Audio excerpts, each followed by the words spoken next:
درود پاک پڑھ لیجیے ایک مرتبہ. اللہم صلی علی سیدنا مولانا محمد معدن الجود والکرم والہ وبارک وسلم. صلو علیہ الصلاۃ والسلام علیک یا رسول اللہ صلی اللہ تعالی علیہ وسلم. آئیے کلام الامام امام الکلام اعلیٰ حضرت کا لکھا ہوا کلام. شاید امید ہے کہ کسی نے سنا ہو یا نہ سنا ہو یہ کلام. ایک مرتبہ بلند آواز سے درود پاک پڑھ لیجیے. اللہم صلی علی سیدنا مولانا محمد معدن الجود والکرم والہ وبارک وسلم.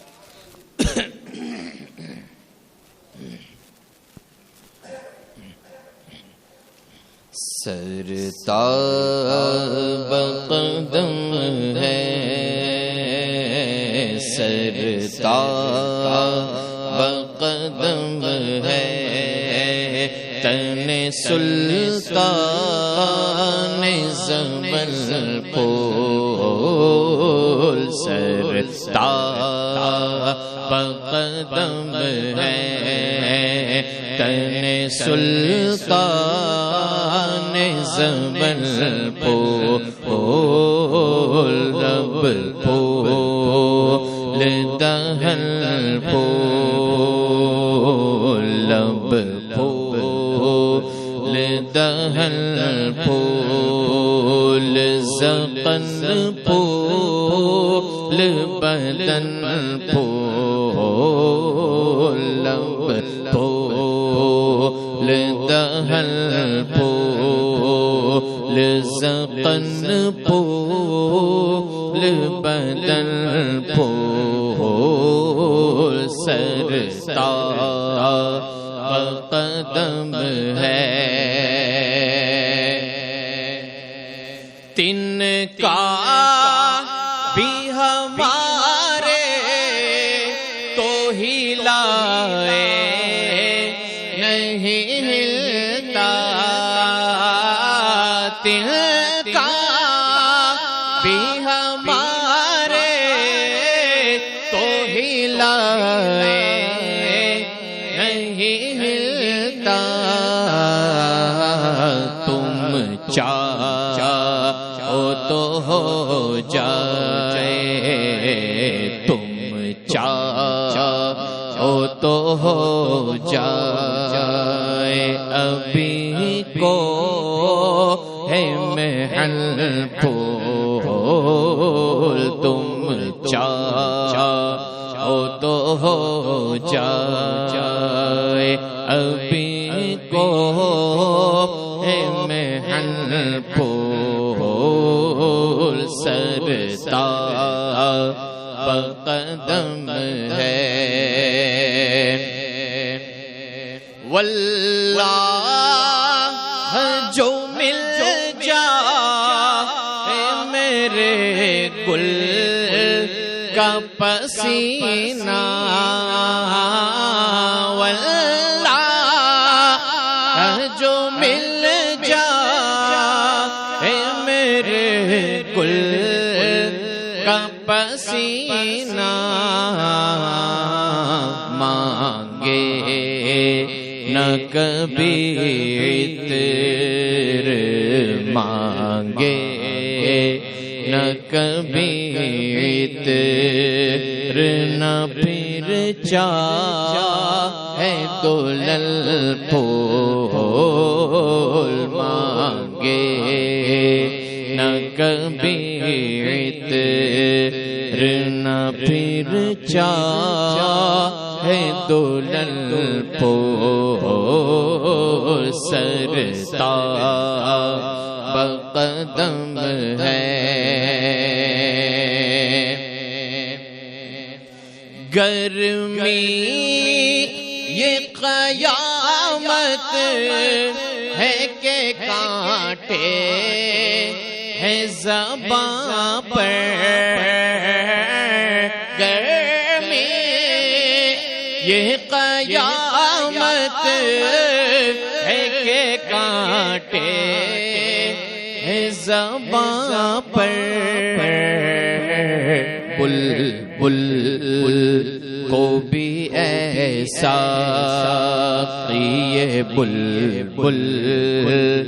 کو بھی ایسا صحبا ولبل پول سرتا قدم ہے تن سلطان زمن پول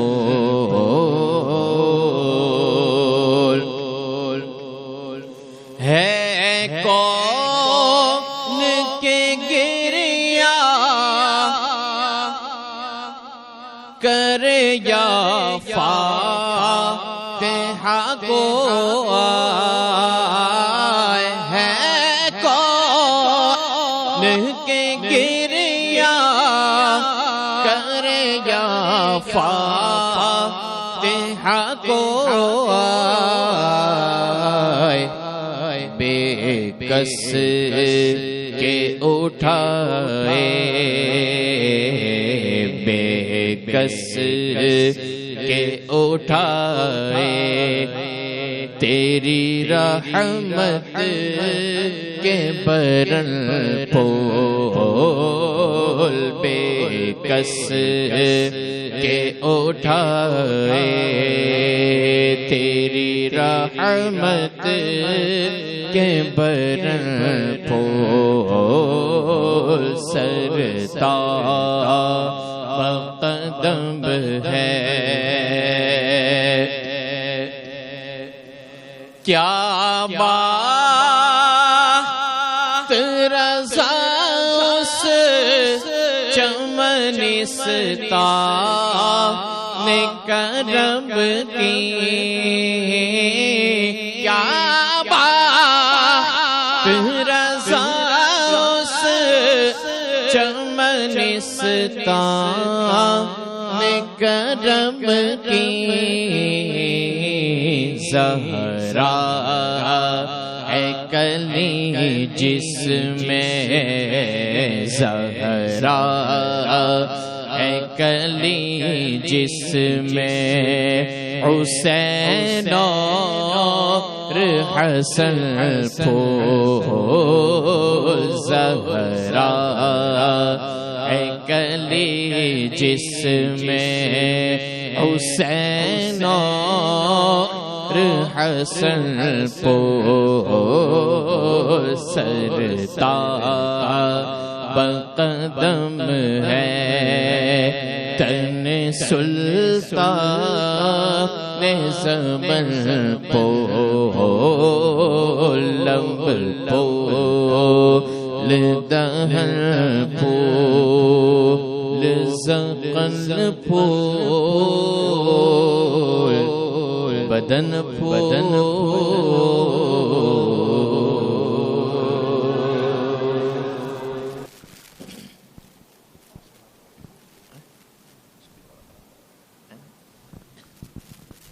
درود پاک پڑھ لیجیے ایک مرتبہ اللہم صلی علی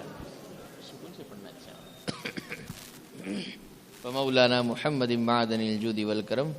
وآلہ وبارک وسلم صلی اللہ علیہ الصلاۃ والسلام علیک یا رسول اللہ. ایک مرتبہ اور درود پاک پڑھ لیجیے اللہم صلی علی سیدنا مولانا محمد معدن الجود والکرم.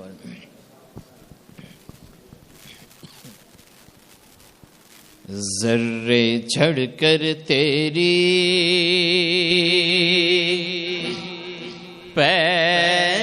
پیزاروں کے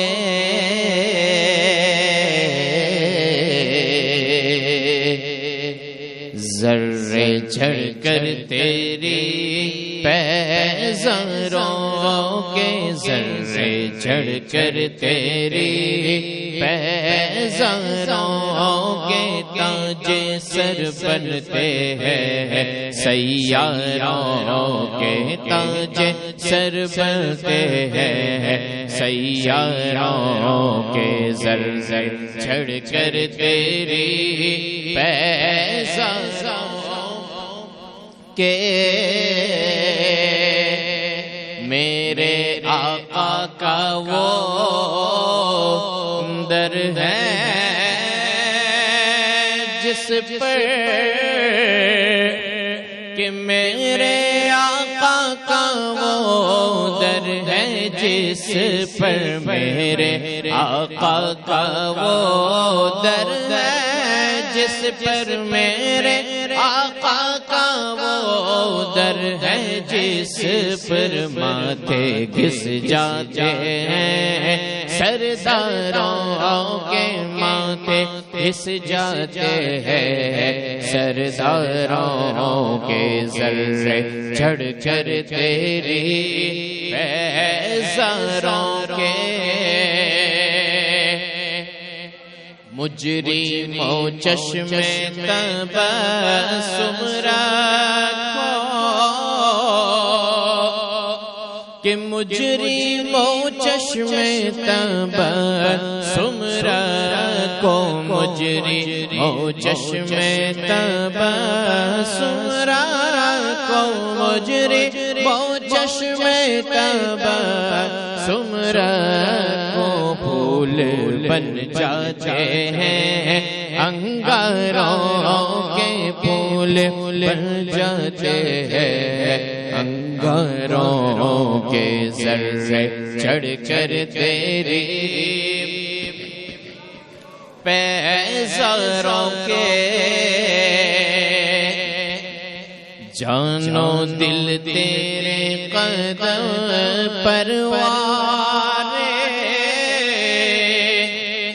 کہ جانو دل تیرے قدم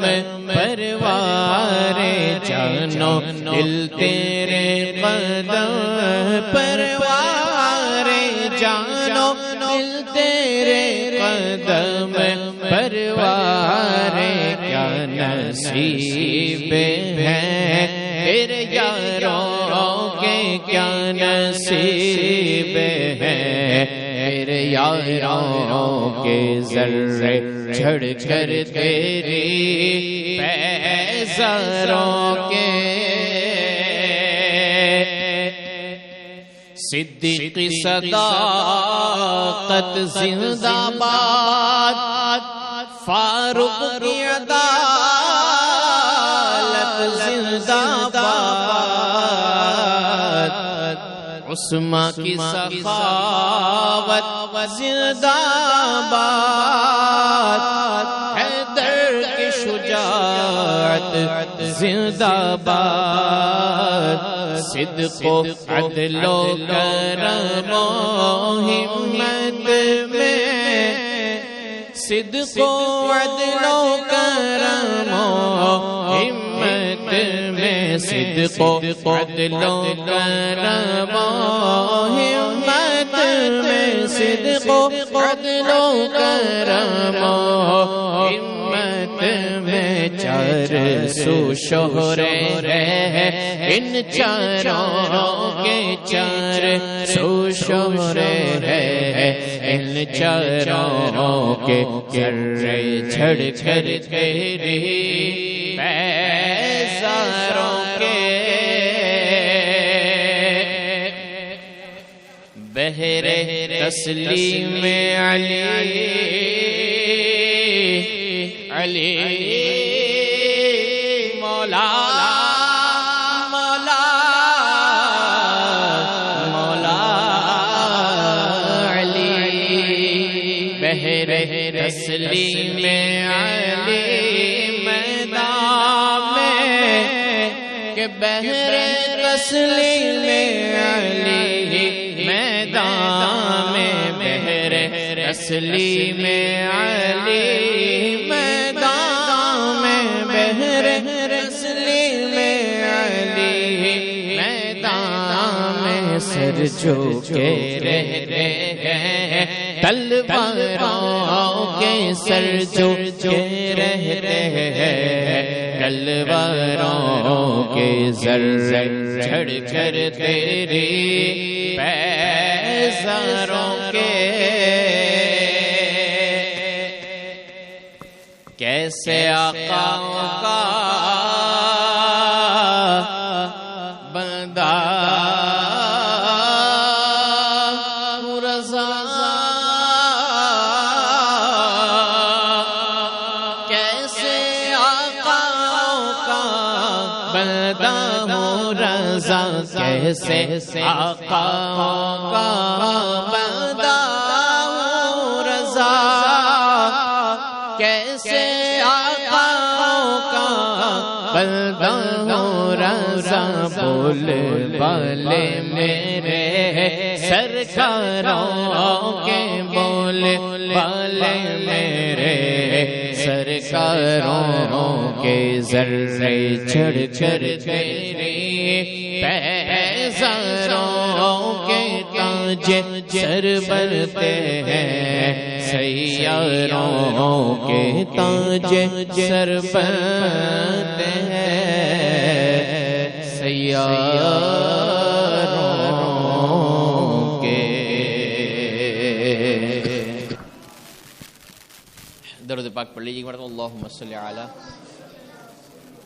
سیدنا مولانا محمد معدن الجود والکرم والہ وبارک وسلم، صلو علیہ السلام۔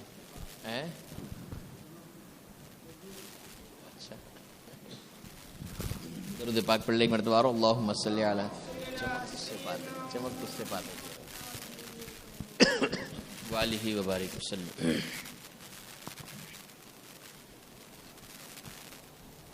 تم ہی فرش سے عرش پر جانے والے، تم ہی نعمتیں رب سے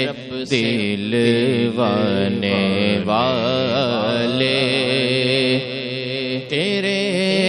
آگے سب ہاتھ پھیلانے والے، چمک تجھ سے پاتے ہیں سب پانے والے، میرا دل بھی چمکا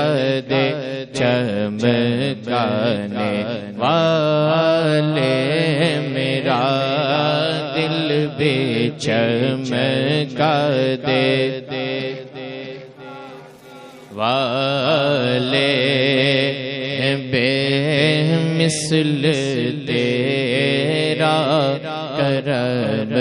جانے عزت، غلاموں پہ ہر دم تیری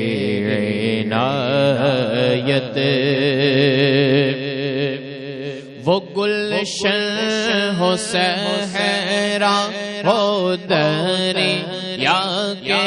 پربت برستا نہیں، ہاں برستا نہیں، دیکھ کر ابر رحمت بدوں پر بھی برسا دے، برسانے والے، میرا دل بھی چمکانے والے، یہ نجدی منافق یہ گندا ہے واللہ، بلازت کا بلکہ بلندہ ہے واللہ، جہنم میں نام اس کا کندہ ہے واللہ، جو مردہ کہے تم کو مردہ ہے واللہ، تو زندہ ہے واللہ، تو زندہ ہے واللہ، تو زندہ ہے واللہ، تو زندہ ہے واللہ، میرے چشم عالم سے چھپ جانے والے، میرا دل چمکانے والے غلام نبی خلد میں جب بسے گا، جہنم میں نجدی منافق جلے گا۔ جو سنی ہے وہ تو ہمیشہ کہے گا، یوں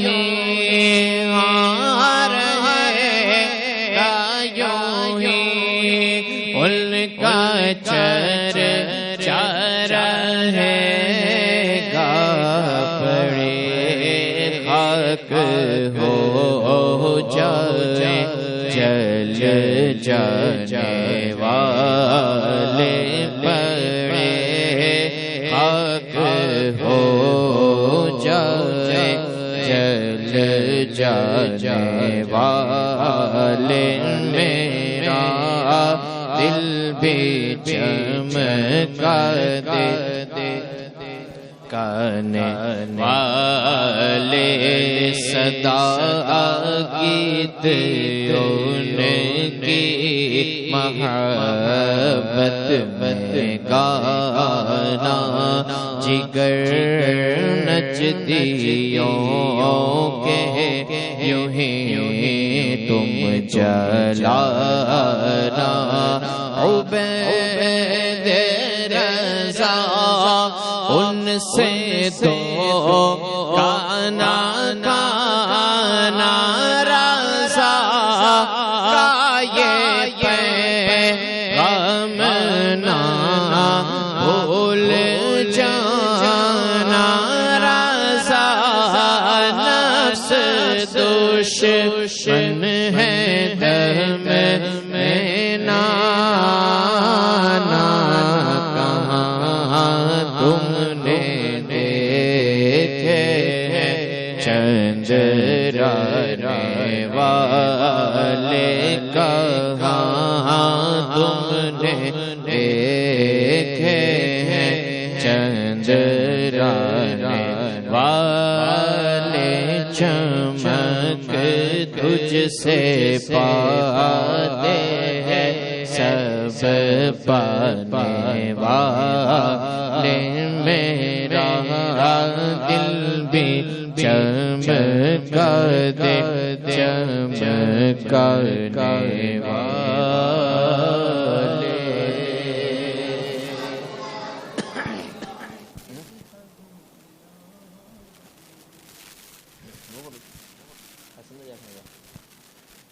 درود پاک پڑھ لیجیے ایک مرتبہ، اللہم صلی و مولانا محمد معدن الجود والکرم وآلہ وبارک وسلم، صلو علیہ الصلاۃ والسلام علیک یا رسول اللہ صلی اللہ تعالی علیہ وسلم۔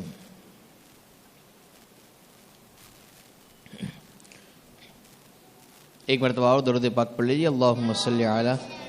سیدنا مولانا محمد معدن الجود والکرم وآلہ وبارک وسلم، صلو علیہ الصلاۃ والسلام علیک یا رسول اللہ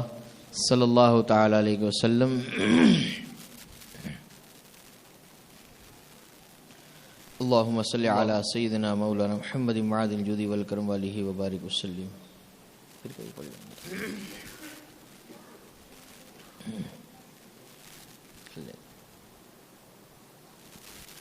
بہار جان فضا تم ہو، نسیم میں گل ستا تم ہو، بہار جان فضا تم ہو، نسیم میں گل ستا تم ہو، بہار باغ رضوان تم سے ہے زیب جنا تم ہو بہار باغ رضوان تم سے ہے زیب جنا تم ہو حقیقت سے تمہاری جز خدا اور کون واقف ہے حقیقت سے تمہاری جز خدا اور کون واقف ہے کہے تو کیا کہے کوئی چنی تم ہو چنا تم ہو کہے تو کیا کہے کوئی چنی تم ہو چنا تم ہو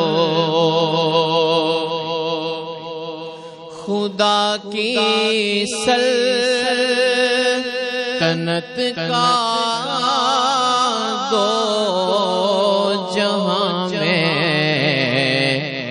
کون دولہا ہے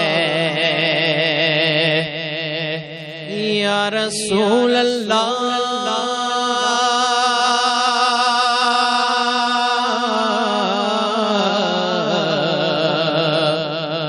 خدا کی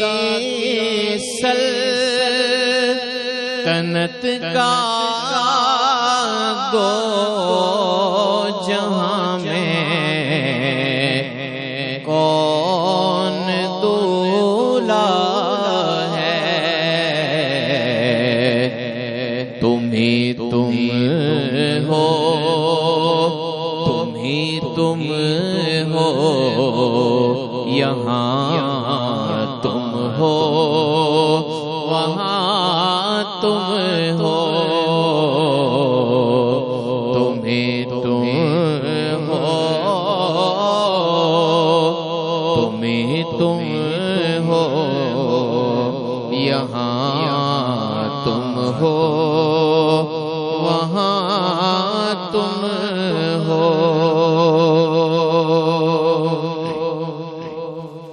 ہمیں امید ہے روزے قیامت ان کی رحمت سے ہمیں امید ہے روزے قیامت کی رحمت سے کہ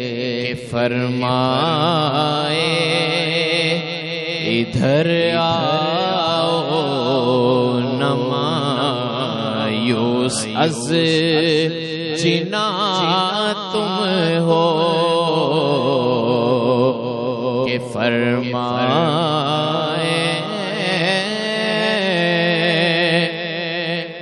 ادھر آؤ نہ مایوس از جنا تم ہو ستم کارو خطا کارو سیاہ کارو جفا کارو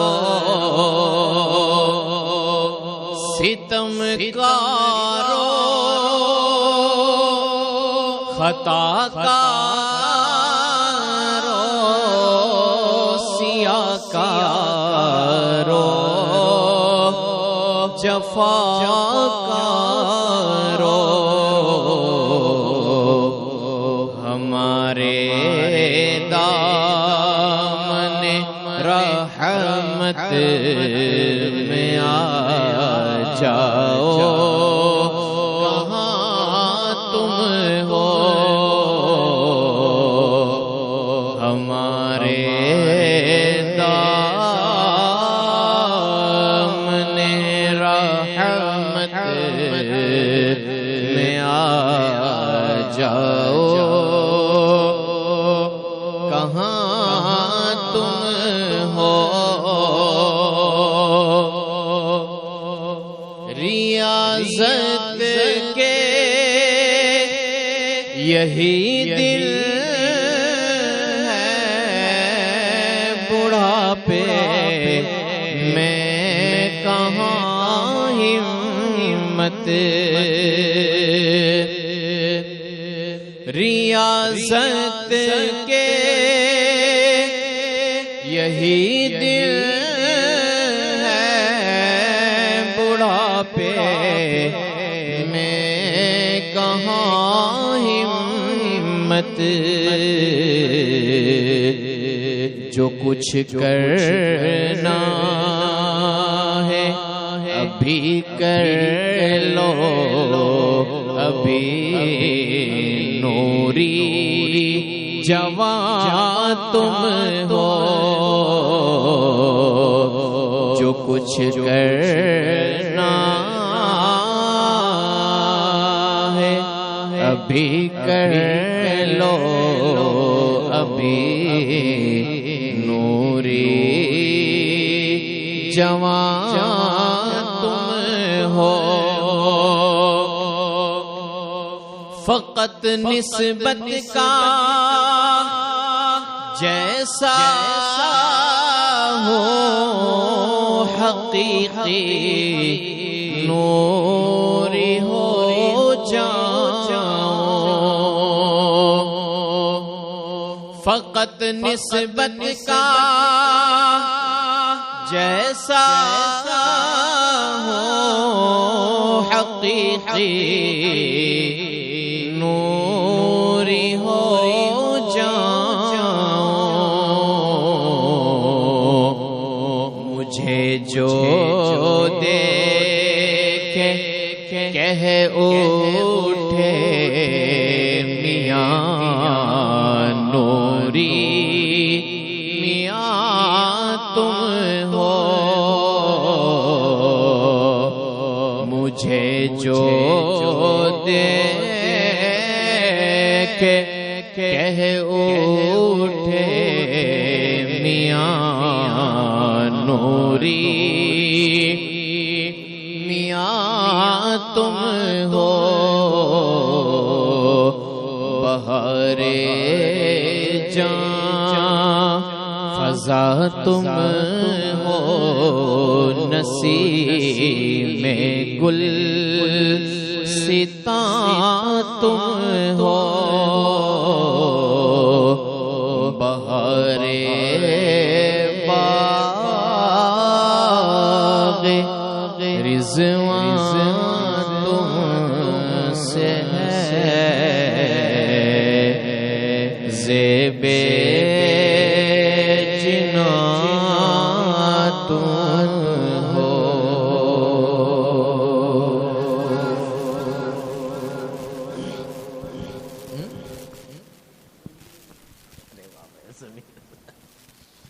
درود پاک ایک مرتبہ پڑھ لیا اللہم صلی علی سیدنا محمد معاذ الجود والکرم وآلہ وبارک وسلم صلو علیہ الصلاۃ والسلام علیک یا رسول اللہ بلند آواز سے یا رسول اللہ کہہ دیجئے مل کر کے پڑھیں انشاءاللہ زمین و زمان تمہارے لیے، زمین و زمان تمہارے لیے، چنین و چنا تمہارے لیے، زمین و زمان تمہارے لیے، مکین و مکان تمہارے لیے، چنین و چنا تمہارے لیے، بنے دو جہاں تمہارے لیے، چنین و چنا تمہارے لیے، بنے دو جہاں تمہارے لیے،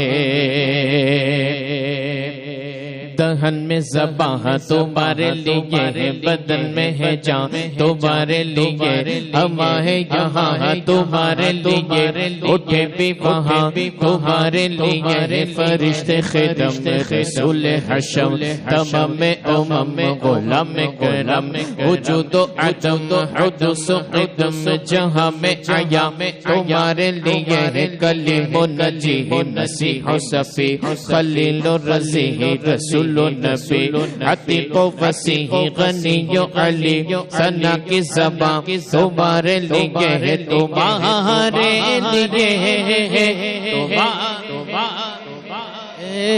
تمہارے لیے، تمہاری چمک تمہاری دمک تمہاری جھلک تمہاری مہک، زمین و فلک سما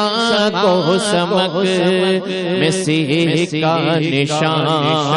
تمہارے لیے، زمین و زمان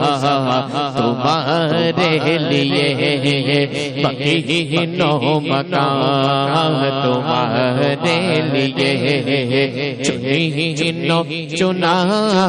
تمہارے لیے، بنے دو جہاں تمہارے لیے، یہ شمس و قمر، یہ شام و سحر، یہ برگ و شجر، یہ باغ و صبر، یہ تیغ و سپر، یہ تاج و کمر، یہ حکم رواں تمہارے لیے، یہ فیض دیے وجود کیے، کہ نام لیے زمانہ چاہیے، جہان لیے تمہارے لیے، یہ اکرمیہ تمہارے لیے، تمہارے لیے، تمہارے لیے، تمہارے لیے، صحابہ کرم روانہ کیے، یا بہنعم زمانہ پیے، جو رکھتے تھے ہم وہ چاچ سیے، یہ سچ سے پتا تمہارے لیے، زمین و زمان تمہارے لیے، مکین و مکان تمہارے لیے، چنین و چنا تمہارے لیے، بنے دو جہاں تمہارے لیے، جنم میں چمن میں چمن میں سمن میں سمن میں پبن پبن میں تولن، سزائے محن بحث بہن، یہ امن و ہوا تمہارے لیے ہے، اشارے سے چاند چیر دیا، چھپے ہوئے خور کو پھیر لیا، گئے ہوئے دن کو عصر کیا، یہ تاب و تابا تمہارے لیے ہے، تمہارے لیے، تمہارے لیے، سبا وہ چلے باغ پھلے، پھول کھلے دن ہو بلے صبا وہ چلے چلے باغ پھلے پھلے وہ پھول کھلے کھلے دن ہو بلے لباہ کے تلے سنا میں کھلے رضا کی زبان تمہارے لیے زمین و زمان تمہارے لیے مکین و مکان تمہارے لیے چنین و چنا تمہارے لیے بنے دو جہاں تمہارے لیے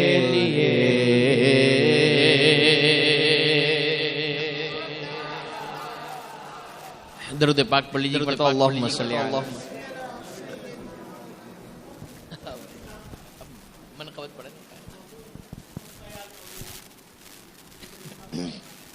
درود پاک پڑھ لیجیے ایک مرتبہ اللہم صلی علی سیدنا مولانا محمد معاذ الجود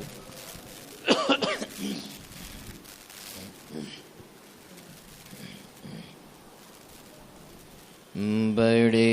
لطیف ہے نازک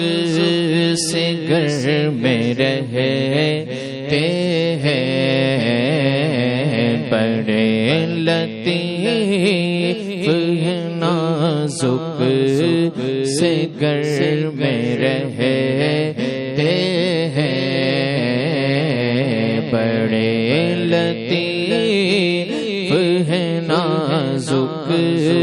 سے گھر میں رہتے ہیں بڑے لطیف ہے نازک سے گھر میں رہتے ہیں میرے حضور میری چشم تر میں رہتے میرے حضور میری چشم تر میں رہتے ہیں ہمارے دل میں ہمارے جگر میں رہتے ہیں ہمارے دل میں ہمارے جگر میں رہتے ہیں انہیں کے گھر ہے یہ وہ اپنے گھر میں رہتے ہیں انہیں کے گھر ہے یہ وہ اپنے گھر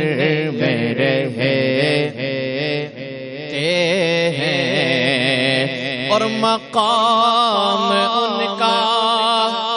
نہ فرش زمین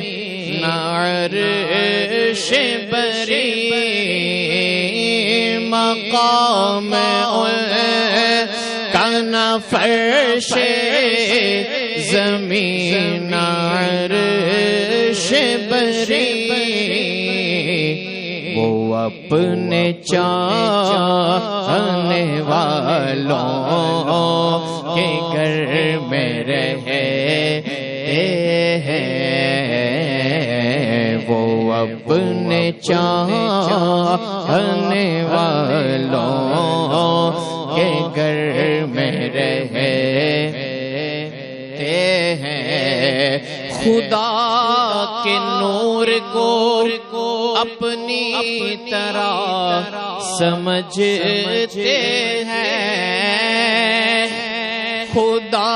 کے نور کو اپنی طرح سمجھتے ہیں یہ کون لوگ ہیں کس کے اثر میں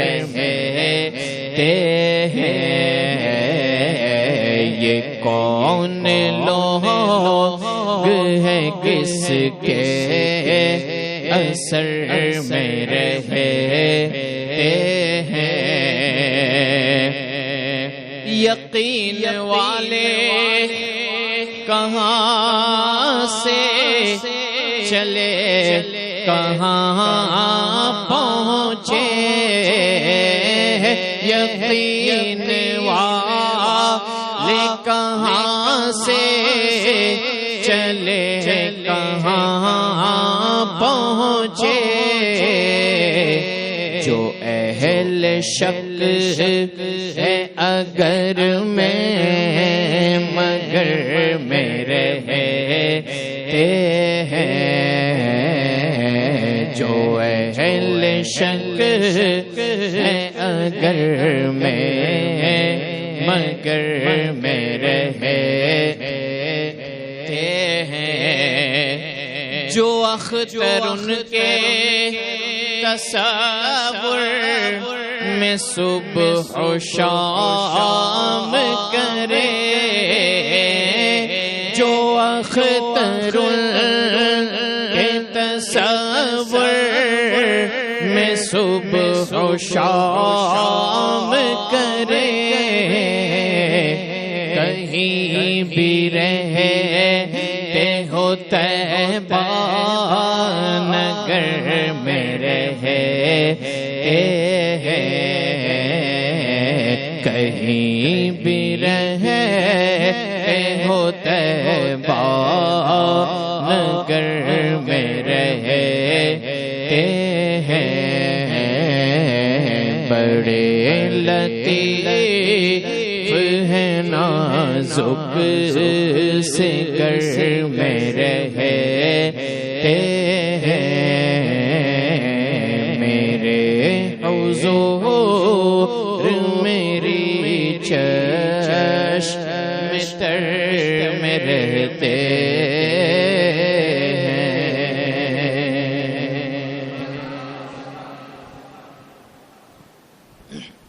آئیے حضرت کا استقبال نعرہ تکبیر نعرہ رسالت سے کریں نعرہ تکبیر نعرہ رسالت مسلک اعلی حضرت علماء اہل سنت نعرہ رسالت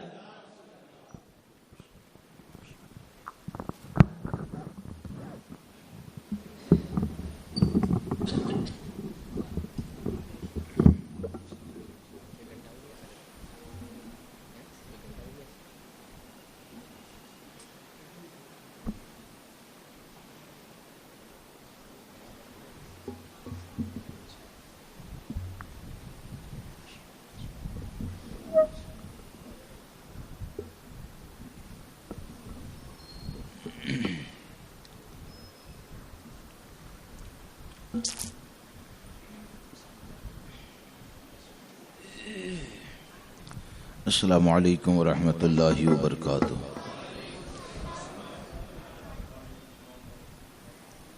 الحمد للہ رب العالمین والعاقبۃ للمتقین والصلاة والسلام علی سید الانبیاء والمرسلین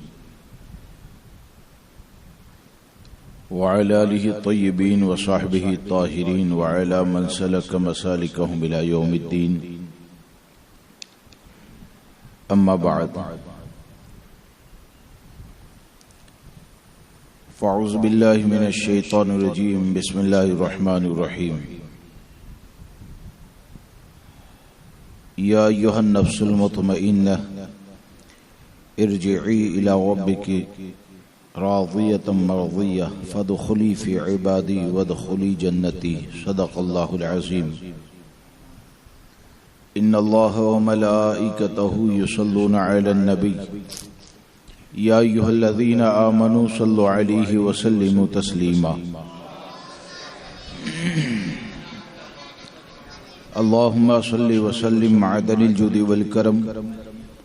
وآلہ الکرام وأصحابہ العظام وابنہ الکریم وبارک وسلم صلاۃ و سلام علیک یا سیدی یا رسول اللہ صلی اللہ تعالی علیہ وسلم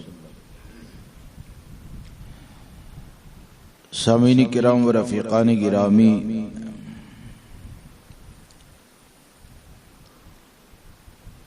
آج کا یہ پروگرام غوث العالم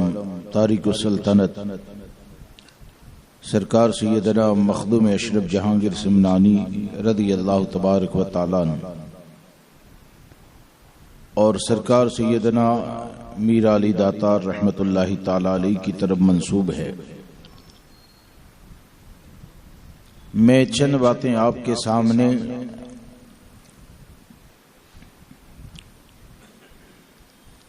اولیاء کرام کی محبت کے فائدے اور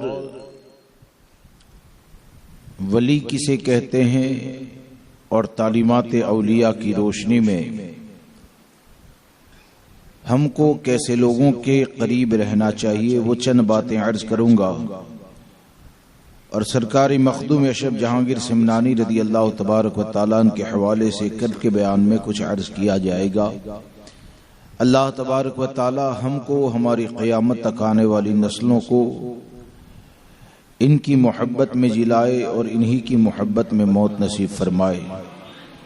اور کل میدان محشر میں ان کے غلاموں میں اللہ تبارک و تعالی ہماری نسلوں کا حشر فرمائے۔ سامعین کرام و رفیقان گرامی، اولیاء کرام کی محبت سے فائدہ کیا حاصل ہوتا ہے، اور یہ جو اہل سنت و جماعت کے افراد عرس مناتے ہیں، تو عرس منانے کے پیچھے مقصد کیا ہوتا ہے؟ اگر عرس منانے کا اگر شرعی طریقہ دیکھا جائے، یعنی قرآن مقدس کی تلاوت کرنا، ایصال ثواب کرنا، نظر و نیاز کرنا، غربا کو کھانا کھلانا، تو حقیقت یہ ہے کہ عرس منا کر ہم گویا کہ صاحب مزار نے اپنی دینی خدمات کے ذریعے ہمارے اوپر جو احسان کیا، تو گویا کہ ہم اس بات کا اظہار کرتے ہیں کہ الحمدللہ ہمارا تعلق غداروں سے نہیں بلکہ وفاداروں سے ہے، کہ انہوں نے ہمارے آباء و اجداد کے اوپر جو احسان کیا، اور ان کی قربانیوں کی برکتوں سے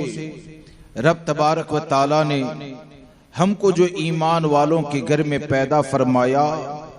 تو یہ ان کی قربانیوں کا شکر ادا کرنے کے لیے عرس منایا جاتا ہے، کہ ان کا ہم شکر ادا کرتے ہیں، احسان مانتے ہیں۔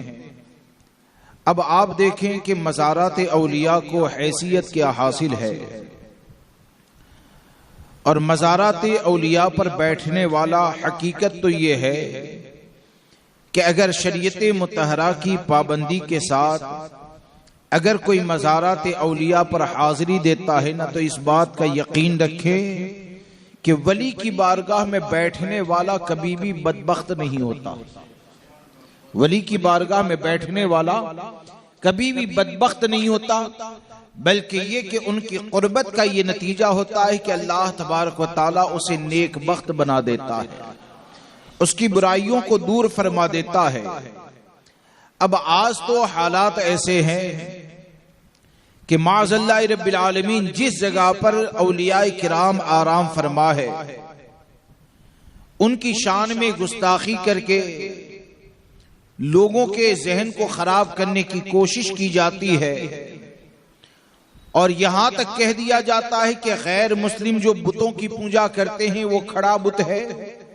اور معاذ اللہ رب العالمین یہ ولی کا جو مزار ہے وہ لیٹے ہوئے بت ہے، معاذ اللہ۔ یہاں تک لوگوں کو کہہ کے ان کی بارگاہ سے دور کرنے کی کوشش کی جاتی ہے۔ اس بات کو یاد رکھیں کہ مزارات اولیاء اور بالخصوص آپ کے احمد آباد شریف کی سرزمین تو یہ ہے کہ بغیر کسی مبالغہ کے اگر کہا جائے تو یہ وہ سرزمین ہے کہ جہاں پر ہزاروں مرکز وہ پائے جاتے ہیں جو حقیقت میں رحمت خداوندی کے مرکز ہے، جس جگہ پر اللہ تبارک و تعالیٰ کی رحمتیں نازل ہوتی ہے، کوئی بندہ اگر اپنے دل کو صاف کرنا چاہتا ہے، اگر تقوی اور پرہیزگاری کو حاصل کرنا چاہتا ہے، تو اس سرزمین کے اوپر اللہ تبارک و تعالیٰ نے وہ فضل فرمایا کہ بے شمار جگہ ایسی ہے کہ ادب و احترام کے ساتھ، شریعت مطہرہ کی پابندی کے ساتھ اگر اس جگہ پر جا کر بیٹھ جائیں تو اللہ تبارک و تعالیٰ ان کے وجود کی برکتوں سے تقوی اور پرہیزگاری عطا فرماتا ہے۔ ہمارے پاس اس کے لیے کیا دلیل ہے؟ دیکھیے، اگر معاذ اللہ مزارات اولیاء کے حوالے سے اگر یہ کہہ دیا جائے، جس طرح کے دیوبندی وہابی کی زبان ہوتی ہے کہ اس جگہ پر آرام فرما ہے، تو ان کو نہ جانے کیا کیا کہہ دیا جاتا ہے، تو میں صرف ایک بات عرض کر کے اپنی گفتگو کو آگے بڑھاؤں کہ آپ دیکھیں اللہ تبارک و تعالیٰ نے قرآن مقدس میں اعلان فرمایا، من يعظم شعائر اللہ فإنہا من تقوی القلوب، یعنی وہ جو اللہ کی نشانیوں کی تعظیم کرتا ہے، اللہ تبارک و تعالیٰ ان کے دلوں کو تقوی عطا فرماتا ہے، پرہیزگاری عطا فرماتا ہے۔ اب اگر کسی سے سوال کیا جائے کہ اللہ کی نشانیاں ہے کیا؟ کیا خدا ہے اللہ کی نشانیاں؟ اگر اللہ کی نشانیوں کو خدا مان لے تو معاذ اللہ تمہارا ایمان ہی داؤ پہ لگ جائے گا۔ تو آخر اللہ کی نشانی ہے کیا؟ کسے کہتے ہیں؟ تو قرآن ہی سے سوال کیا جائے تو اللہ تبارک و تعالیٰ قرآن میں فرماتا ہے، ان الصفا والمروہ من شعائر اللہ، کہ صفا اور مروہ یہ اللہ تبارک و تعالیٰ کی نشانیوں میں سے ہیں۔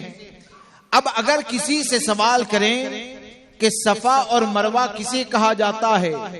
کیا اپنے زمانے کے غوث کا نام صفا اور مروہ ہے؟ اپنے زمانے کے قطب کا نام صفا اور مروہ ہے؟ کسی اللہ کے ولی کا نام صفا اور مروہ ہے؟ تو جواب یہ دیا جائے گا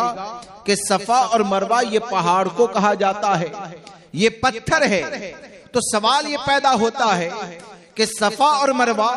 یہ جو ایک پتھر ہے، اس کی تعظیم کرنے سے دلوں کے اندر تقوی پیدا ہوگا، دلوں کے اندر پرہیزگاری پیدا ہوگی۔ تو یہ پتھر تو بہت سی جگہ پر پائے جاتے ہیں، پہاڑ تو ہمارے گجرات میں بھی بے شمار پائے جاتے ہیں، لیکن اس کے اوپر 10 مرتبہ چڑھ جاؤ، اس کا ادب کر لو، تمہارا وقت یہ برباد ہو جائے گا لیکن پرہیزگاری حاصل نہ ہوگی۔ تو صفا اور مروہ کا ادب کرنے سے آخر دل میں تقوی کیوں پیدا ہو جائے گا؟ تو آپ کو یہ ماننا پڑے گا کہ صفا اور مروہ کو نسبت حاصل ہو گئی یہ قدم حاضرہ سے، اور حضرت حاضرہ یہ ولیہ ہے، عورت نبی نہیں ہوتی ہے۔ اب حضرت حاضرہ کے قدم سے نسبت اگر صفا اور مروہ کو ہو جاتی ہے تو اب قدم حاضرہ کے نشان صفا اور مروہ کے اوپر نظر نہیں آتے ہیں۔ ہزاروں سال پہلے اپنے بیٹے سیدنا اسماعیل علیہ السلام کے لیے پانی کو تلاش کرنے کے لیے چکر لگایا، تو اب اللہ تبارک و تعالیٰ نے یہ حکم دے دیا کہ صفا اور مروہ اللہ کی نشانیوں میں سے ہیں، اور جو اللہ کی نشانیوں کی تعظیم کرتا ہے تو دلوں کے اندر تقوی پیدا کر دیا جاتا ہے۔ اب آپ سوچیں کہ حضرت حاضرہ یہ ولیہ ہے اور امت محمدی کی ولیہ نہیں ہے، اور ہم اگر مخدوم اشرف جہانگیر سمنانی کے مزار کے اوپر حاضر ہوتے ہیں تو یہ امام الانبیاء کی امت میں پیدا ہونے والے بڑے ولی ہیں۔ اگر ہم سرکار میرا علی داتار کے مزار پر حاضر ہوتے ہیں تو یہ امت محمدی کے ایک ولی ہے۔ اگر سرکار شاہ عالم کی بارگاہ میں حاضر ہوتے ہیں تو یہ اولیاء کرام میں سے ہے۔ اب یہاں پر کیا پایا جاتا ہے؟ وہاں پر قدم حاضرہ کا نشان بھی ہم کو نظر نہیں آتا، لیکن اس کی تعظیم کرو گے تو دل کے اندر تقوی پیدا کر دیا جاتا ہے۔ اور یہاں پر شاہ عالم سرکار کی بارگاہ میں اگر حاضر ہوتے ہیں تو وہاں پر شاہ عالم کا قدم نہیں لگا ہے بلکہ آپ کا پورا جسم مبارک لگا ہے۔ تو کیا سمجھ میں آیا فرمایا قدم اگر لگ جائے تو اس کی تعظیم کرو گے تو وہ شعائر اللہ ہو جاتا ہے۔ تو جس جگہ پر ولی کا پورا جسم مبارک ہوتا ہے تو یقین جانے یہ وہ جگہ ہے کہ اس قبر کی تعظیم کرو گے تو اللہ تبارک و تعالی دلوں میں تقوی پیدا فرما دے گا۔ اللہ تبارک و تعالی دلوں میں تقوی پیدا فرما دے گا، دلوں میں پرہیزگاری عطا فرمائے گا۔ اب دوسری بات یہ کہ ان کی معیت حاصل ہو جانا، ان کی صحبت حاصل ہو جانا، ان کی قربت سے فائدہ کیا ہوتا ہے؟ اولیاء کرام کا ہم جو ذکر کرتے ہیں نا، تو آخر ان کی قربت کے ذریعے فائدہ کیا حاصل ہوتا ہے؟ تو آپ کو میں ایک بات بتاؤں کہ جہاں تک اولیاء کرام کی قربت کا معاملہ ہے تو یہ تو متفقہ مسئلہ ہے نا کہ آقا کریم صلی اللہ تعالی علیہ وسلم یہ تمام انبیاء کرام میں سب سے افضل، مخلوق میں سب سے افضل و اعلیٰ اگر کوئی ہے تو وہ ہمارے آقا صلی اللہ تعالی علیہ وسلم کی ذات ہے۔ اور یہ بات پر بھی سب کا اتفاق ہے کہ جتنی بھی امتیں گزری ہے ان تمام امتوں میں اللہ تبارک و تعالی نے اگر کسی امت کو فضیلت عطا فرمائی ہے تو ہمارے آقا صلی اللہ تعالی علیہ وسلم کی امت کو فضیلت عطا فرمائی۔ اسی طرح جتنے بھی انبیاء کرام گزرے ان انبیاء کرام کی امت میں جتنے بھی اولیاء گزرے ان تمام ولیوں پر فضیلت حاصل ہے، تو امت محمدی صلی اللہ تعالی علیہ وسلم کے ولیوں کو فضیلت حاصل ہے۔ اب ان کی قربت سے، ان کی صحبت سے کیا حاصل ہوتا ہے؟ تو آپ کو یہ سمجھنا ہے تو آپ اصحاب کہف کا واقعہ پڑھیں، اصحاب کہف کا واقعہ پڑھیں کہ اصحاب کہف کا واقعہ ہم کو یہ بتاتا ہے کہ وہ اصحاب کہف جو اپنے ایمان کو بچانے کے لیے، اپنے عقیدے کو بچانے کے لیے رات کی تاریکی میں بادشاہ کے ظلم سے بچنے کے لیے نکل جاتے ہیں، غار کے اندر پناہ لینے کے لیے نکل جاتے ہیں، ساتھ میں ایک کتا چلنے لگتا ہے، وہ ایک کتا اصحاب کہف کے ساتھ چلنے لگتا ہے، ان کو ڈر محسوس ہوا یہ کہیں بھونکے گا، لوگوں کو خبردار کر دے گا، ہمارا ایمان عقیدہ داؤ پہ لگ جائے گا، ہمارے اوپر ظلم کیا جائے گا۔ لیکن یہ کہ کتا جس سے سب نفرت کرتے ہیں، کوئی اس کے ساتھ کھانا پینا پسند نہیں کرتا ہے، کتے کو ذلت کی نگاہ سے دیکھا جاتا ہے، لیکن یہ کہ وہ کتا کہ جو بھونکا نہیں بلکہ ولیوں کے اوپر جان نثار کرنے کے جذبے کے ساتھ اگر اصحاب کہف کے ساتھ چلتا ہے تو اللہ تبارک و تعالی نے ایک کتے کو وہ مقام عطا فرمایا کہ اس کا ذکر قرآن میں فرمایا، اس کتے کو یہ مقام دیا گیا کہ اس کا ذکر قرآن میں ہے۔ اب وہ تھا تو کتا ہی، لیکن اب امام نماز کے لیے کھڑا ہوتا ہے اور قرآن کی تلاوت کرے وَكَلْبُهُمْ بَاسِطٌ ذِرَاعِهِ بِالْوَسِيدِ تو اس کی نماز ٹھیک ہو جاتی ہے۔ خانقاہ میں اس کتے کا ذکر ہوتا ہے، خطبوں میں اس کتے کا ذکر ہوتا ہے۔ اب آپ مجھے بتائیں کہ تمام کتوں سے وہ کتا ممتاز کیوں ہو گیا؟ کسی اور کتے کا ذکر نہیں ہے، لیکن اصحاب کہف کے کتے کا ذکر کیوں ہے؟ تو جب وہ وفاداری کے ساتھ اصحاب کہف یعنی قوم بنی اسرائیل کے ولیوں کی صحبت میں وفادار بن کے رہا تو اس کو جب یہ مقام اور مرتبہ دے دیا گیا تو آپ سوچیں کہ ہم اہل سنت و جماعت ہیں اور ہم جن ولیوں سے محبت کرتے ہیں وہ تمام اولیاء کرام سے باقی امتوں کے اولیاء کرام سے افضل ہیں، اور ہم کتے نہیں ہیں بلکہ سرکار صلی اللہ تعالی علیہ وسلم کے کرم سے اللہ تبارک و تعالی نے ہم کو اشرف المخلوقات بنایا ہے، اور صرف اشرف المخلوقات نہیں بلکہ تمام امتوں میں افضل جو امت جو ہمارے آقا کی امت ہے تو ہم کو اس میں پیدا فرمایا۔ تو ایک جب کتا قوم بنی اسرائیل کا وفادار بن جاتا ہے اور اس کی قربت میں رہتا ہے تو اللہ تبارک و تعالی ایک جانور کو فضیلت عطا فرماتا ہے۔ تو ہم تو سنی ہیں، اگر سرکار شاہ عالم کی بارگاہ میں بیٹھے رہتے ہیں، اگر مخدوم اشرف سمنانی کی بارگاہ میں بیٹھے رہیں، اگر اولیاء کرام کی بارگاہ میں بیٹھے رہیں، تو جب اور ولیوں کی بارگاہ میں ادب کے ساتھ بیٹھنے والے کتے کو اگر مقام اور مرتبہ دے دیا جاتا ہے تو ہم کو اس بات کا یقین ہے کہ ان کی بارگاہ میں اگر وفادار بن کے رہیں گے تو اللہ تبارک و تعالی اس کی برکتوں سے ہمیں ایمان کی سلامتی عطا فرمائے گا۔ یہ اولیاء کرام کی صحبت کے فائدے ہوا کرتے ہیں، اس کی برکتوں کے فائدے ہوا کرتے ہیں۔ اور تیسری بات یہ کہ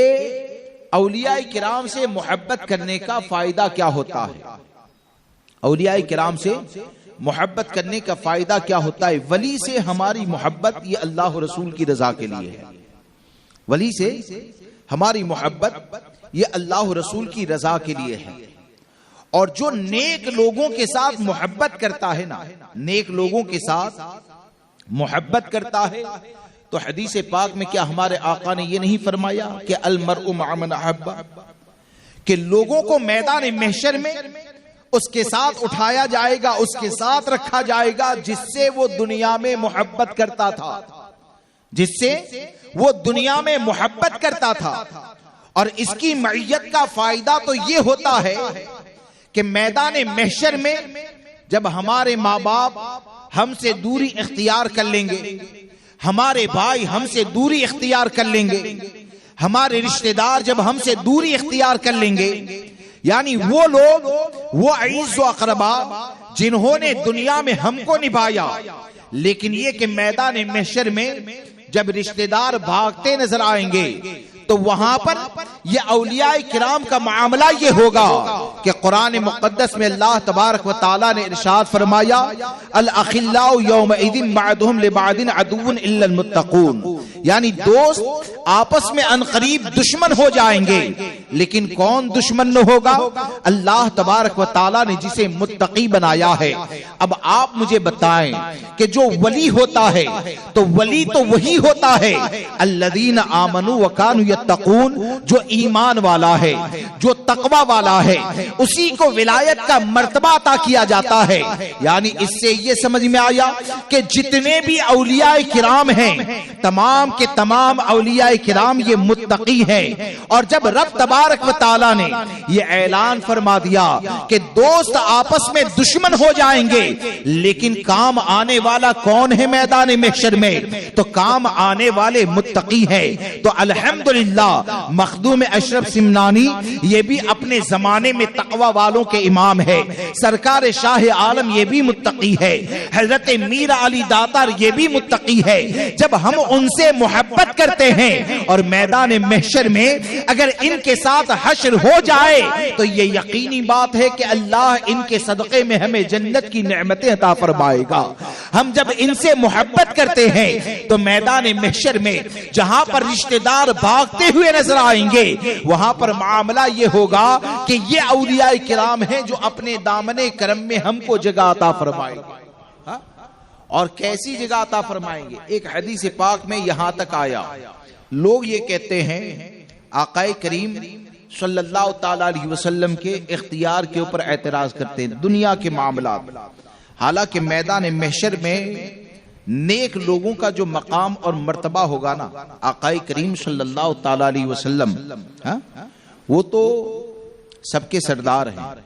مخلوق میں سب سے افضل و اعلیٰ ہے، جس کو جو ملا، جو ملے گا وہ آقا کریم صلی اللہ تعالی علیہ وسلم کی بارگاہ ہی سے ملے گا۔ تو ان کا مقام اور مرتبہ تو بہت بلند و بالا ہے، لیکن آپ بتائیں کہ جو لوگ آقا کریم صلی اللہ تعالی علیہ وسلم کے اختیار کا انکار کرتے ہیں، نہ جانے کیا کیا کہتے ہیں، ہم تو یہ کہتے ہیں کہ یہ جو اولیاء کرام کی جماعت ہے نا، سرکار صلی اللہ تعالی علیہ وسلم کے اختیار کا معاملہ اور میدان محشر میں آپ کی شان کا معاملہ تو یہ ہے کہ فقط اتنا سبب ہے انعقاد بزم محشر کا، تمہاری شان محبوبی دکھائی جانے والی ہے۔ میدان محشر میں یہی ہونا ہے، آقا کریم صلی اللہ تعالی علیہ وسلم کے مقام اور مرتبے کو دکھایا جائے گا، اور اس وقت کوئی انکار نہیں کر پائے گا۔ لیکن اس وقت اگر مانے گا نا تو وہ فائدہ نہ دے گا، الحمدللہ فائدہ دے گا تو وہ سنیوں کو ہی فائدہ دے گا، کیونکہ ہمارا معاملہ یہ ہے کہ ہم آقا کریم صلی اللہ تعالی علیہ وسلم کو جب یہاں پر مانتے ہیں تو ہم تو یہی تو کہتے ہیں کہ خالق کل نے آپ کو مالک کل بنا دیا، دونوں جہاں ہے آپ کے قبضہ و اختیار میں ہیں۔ ہم تو ہمارے آقا کے حوالے سے یہی تو کہتے ہیں کہ لیکن رضا نے ختم سخن اس پہ کر دیا، خالق کا بندہ خلق کا آقا کہوں تجھے۔ ہم تو آقا کریم صلی اللہ تعالی علیہ وسلم کے بارگاہ میں یہی تو کہتے ہیں اور عقیدہ یہی تو رکھتے ہیں کہ یا رسول اللہ با خدا خدا کا یہی ہے در، نہیں اور کوئی مفر مقر، جو وہاں سے ہو یہیں آ کے ہو، جو یہاں نہیں وہ وہاں نہیں۔ لیکن جو یہ چیزیں نہیں مانتے ہیں نا تو میدان محشر میں مانیں گے، لیکن میرے امام کہتے ہیں کہ آج لے ان کی پناہ، آج مدد مانگ ان سے، کل نہ مانیں گے قیامت میں اگر مان گیا۔ تو بہرحال میں یہ عرض کر رہا تھا کہ یہ اولیاء کرام سے محبت کا فائدہ کیا ہوتا ہے، اہل جنت سے محبت کا فائدہ کیا ہوا کرتا ہے۔ ایک حدیث پاک میں آتا ہے، حدیث شریف کا خلاصہ کہ آقا کریم صلی اللہ تعالی علیہ وسلم نے ارشاد فرمایا، اس سے ولیوں سے محبت کے فوائد ثابت ہوتے ہیں کہ ہمارے آقا نے ارشاد فرمایا کہ کل میدان محشر میں جب دوزخیوں کی صفیں بن گئی ہوگی، صف در صف دوزخیوں کو کھڑا کیا گیا ہوگا، یعنی یہ دوزخ میں جانے والے ہیں۔ اب وہ دوزخیوں کی صفوں کے پاس سے ایک جنتی کا گزر ہوگا۔ کس کا گزر ہوگا؟ ایک جنتی کا گزر ہوگا۔ تو وہ جو دوزخیوں کی صف بنی ہے نا، تو اس میں سے ایک بندہ آواز دے گا وہ جنتی کو، ایک بندہ آواز دے گا جنتی کو اور اس سے یہ کہے گا کہ مجھے پہچانا، میں وہ ہوں کہ تم کو دنیا میں نے فلاں وقت پانی پلایا تھا، دنیا میں نے فلاں وقت تم کو پانی پلایا تھا۔ دوسرا یہ کہے گا کہ میں نے تم کو وضو کروایا تھا، وضو کے لیے پانی دیا تھا۔ اب آپ سوچیں کہ ایک جنت میں جانے والا، اس کو اللہ تبارک و تعالی کیسا مقام اور مرتبہ عطا فرمائے گا کہ جب دنیا کے اندر پانی پلایا تھا تو پلانے والے نے سوچا بھی نہ ہوگا کہ یہ پانی دوزخ کے عذاب سے نجات کا ذریعہ بن جائے گا۔ وضو اگر کروایا ہوگا تو کرواتے وقت سوچا بھی نہیں ہوگا کہ یہ وضو کروانا ہمارے لیے نجات کا ذریعہ بن جائے گا، اور ایسی نجات کا ذریعہ کہ جہاں پر ماں باپ، اولاد، رشتہ دار، عزیز و اقربا یہ سب بھاگتے نظر آئیں گے، اور ایسے وقت میں یہ نجات کا ذریعہ بن جائے گا۔ تو جب وہ اہل جنت سے یہ کہیں گے کہ ہم نے تمہارے لیے یہ کیا تھا، ہمارے لیے کچھ کرو، تو حدیث پاک میں آتا ہے کہ وہ جنتی اللہ تبارک و تعالی کی بارگاہ میں ان دونوں کے لیے سفارش کرے گا کہ یا الہ العالمین، یہ وہ ہیں کہ جنہوں نے دنیا میں مجھے پانی پلایا تھا، وضو کروایا تھا، اس کے لیے پانی دیا تھا، تو اللہ تبارک و تعالی اس کی شفاعت کو قبول فرمائے گا اور اسے جنت کی نعمت عطا فرمائے گا۔ اب آپ سوچیں کہ جنت میں جانے والا اگر دوزخیوں کے پاس سے گزرتا ہے اور وہ ایمان والے ہیں تو جنت کا فیصلہ، دوزخ کا فیصلہ تو ہو چکا ہے،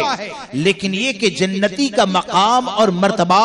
یہ اتنا بلند و بالا ہے کہ پانی جو پلایا اس کے بدلے میں اللہ تبارک و تعالی انہیں جنت عطا فرمائے گا۔ تو آپ مجھے بتائیں اولیاء کرام کے جنتی ہونے کے بارے میں کون شک کر سکتا ہے؟ کیونکہ ولیوں کی جماعت کے حوالے سے تو رب تبارک و تعالی نے لا خوف علیہم ولا هم يحزنون کا تاج عطا فرمایا ہے۔ یہ ولیوں کی جماعت ہے جس کے بارے میں اللہ تبارک و تعالی نے قرآن میں فرمایا لہم البشرا فی الحیات الدنیا وفی الآخرہ، یعنی یہ وہ لوگ ہیں جن کے لیے دنیا میں بھی بشارت ہے، جن کے لیے آخرت میں بھی بشارت ہے۔ ارے یہ تو وہ جماعت ہے کہ جن کے بارے میں رب تبارک و تعالی نے اعلان اعلان فرمایا ان رحمت اللہ قریب من المحسنین، یعنی اللہ تبارک و تعالیٰ کی رحمت جو ہے وہ محسنوں کے قریب ہوتی ہے۔ اب آپ مجھے بتائیں کہ اولیاء کرام کا عرس آتا ہے تو عرس منانے کے اندر کیا کیا جاتا ہے؟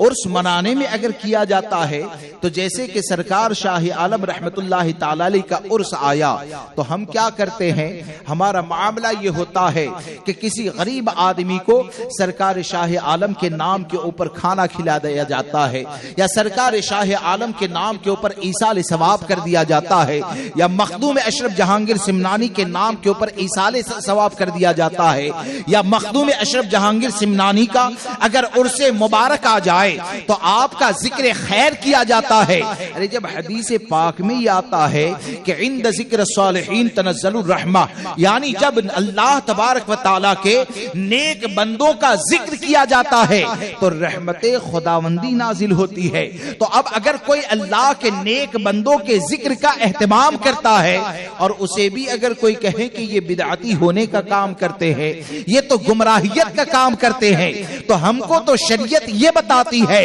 کہ یہ وہ لوگ ہیں کہ ان کی محبت ہمارے لیے نجات کا ذریعہ ہے، ان کی محبت ہمارے لیے بخشش کا ذریعہ ہے۔ یقین جانیں یہ لوگ اگر اپنی بارگاہ میں قبول کر لیں، بلکہ میں تو اکثر جب بھی اولیاء کرام کی بارگاہ میں حاضر ہوتا ہوں تو چند باتیں مطالعہ کرنے کے بعد میں اس نتیجے پر پہنچا کہ سلام کرتا ہوں نا تو یاد رہیں تو اکثر اس نیت سے میں ولی کی بارگاہ میں سلام کرتا ہوں کہ اگر انہوں نے زندگی میں ایک بار بھی میرے سلام کا جواب دے دیا نا تو انشاءاللہ میری نہ تو دنیا بگڑ سکتی ہے، نہ قبر کی پریشانی ہو سکتی ہے، نہ میدان محشر کی پریشانی ہو سکتی ہے۔ کیونکہ ہم سرکار شاہ عالم کی بارگاہ میں حاضر دیں اور سرکار کی بارگاہ میں عرض کریں کہ السلام علیکم، اور سرکار اگر ایک مرتبہ بھی یہ کہہ دے تو قسم خدا کی ہمارا یقین ہے کہ وہ اگر وہ یہ کہہ دیں کہ وعلیکم السلام کہ تمہارے لیے سلامتی ہو تو ہم کو اس بات کا یقین ہے کہ نہ ہمیں کوئی دنیا میں بے چین کر سکتا ہے، نہ قبر میں بے چین کر سکتا ہے، نہ میدان محشر میں بے چین کر سکتا ہے۔ جس کے لیے ہم شبیہ مصطفیٰ سرکار شاہ عالم رضی اللہ تبارک و تعالیٰ سلامتی کے بارے میں کہہ دیں تو ہم کو اس بات کا یقین ہے کہ دونوں جہاں میں اس کے لیے سلامتی کا ذریعہ بن جاتا ہے۔ اب جس کو یہ مل جائے اس کو اور کیا چاہیے؟ ولی کی بارگاہ سے یہ نعمتیں مل جائے اس کو اور کیا چاہیے؟ اس لیے دوستو یہ ہماری خوش نصیبی۔ ہاں البتہ یہ ہے کہ بزرگان دین کی بارگاہ کا جو ادب ہوتا ہے یا بزرگان دین کی بارگاہ میں جو حاضری کا طریقہ ہوتا ہے اس طریقے کے حوالے سے البتہ ہمیں ضرور غور و فکر کرنا چاہیے۔ البتہ ہمیں ضرور غور و فکر کرنا چاہیے کہ کہیں ایسا نہ ہو کہ اولیاء کرام کے فیض و برکات حاصل کرنے کی جگہ پر کہیں پر معاذ اللہ ان کا غضب حاصل ہو جائے، کیونکہ یہ جتنے بھی اولیاء کرام ہیں ان سب کا معاملہ یہ ہے کہ یہ لوگوں کو دین سے قریب کرنے کے لیے تشریف لائے، لیکن اب لوگوں کے حالات ایسے ہو گئے کہ جس کی بنیاد پر بد مذہب ہمارے اوپر سوال کرتا ہے، مثال کے طور پر اگر کوئی مستان بن کے مزار کے باہر بیٹھ گیا اور اگر کفریہ باتیں بھی اگر بولتا ہے نا تو ہمارے اندر بعض لوگ اپنی جہالت کی بنیاد پر یہ سوچتے ہیں کہ یہ تو پہنچا ہوا لگتا ہے، اس کو کچھ پیسے دے دیتے ہیں وہ اور زیادہ گمراہیت کی باتیں بولتا ہے۔ یا ہمارا معاملہ یہ ہوتا ہے کہ وہاں پر مزاور کی صورت میں داڑھی مونڈا کھڑا ہوتا ہے اور لوگ اپنی جہالت کی بنیاد پر معاذ اللہ یہ سوچتے ہیں کہ یہ داڑھی مونڈا بزرگوں کی بارگاہ میں ہماری پیشی کا ذریعہ ہوتا ہے۔ کم سے کم اتنا سوچیں کہ وہ اولیاء کرام کہ جنہوں نے پوری زندگی سنت مصطفیٰ صلی اللہ تعالی علیہ وسلم کی پابندی کی، پوری زندگی شریعت مطہرہ کی پابندی کی، تو داڑھی رکھ کے حاضر ہوتا ہے اور وہ داڑھی منڈوا کر وہاں پر کھڑا ہے اور تیری عرضی کو پیش کرے گا تو کم سے کم یہ تو سوچ کہ بزرگوں کی بارگاہ میں کسی کو قبول کرنے اور رد کرنے کا ذریعہ کیا ہوتا ہے. اس بات کو یقین سے یاد رکھیں, جو شریعت کا جتنا زیادہ پابند ہوتا ہے بزرگوں کی بارگاہ میں اسے اتنا ہی زیادہ پسند کیا جاتا ہے. اور تب جب تو شریعت کی پابندی کے ساتھ وہاں پر حاضر ہوگا تو ایسے خادم کہلائے جانے والے جو عورتوں کی پیٹھ کے اوپر بھی ہاتھ پھیرتے ہیں, بزرگوں کی بارگاہ کا ادب بھی نہیں جانتے ہیں.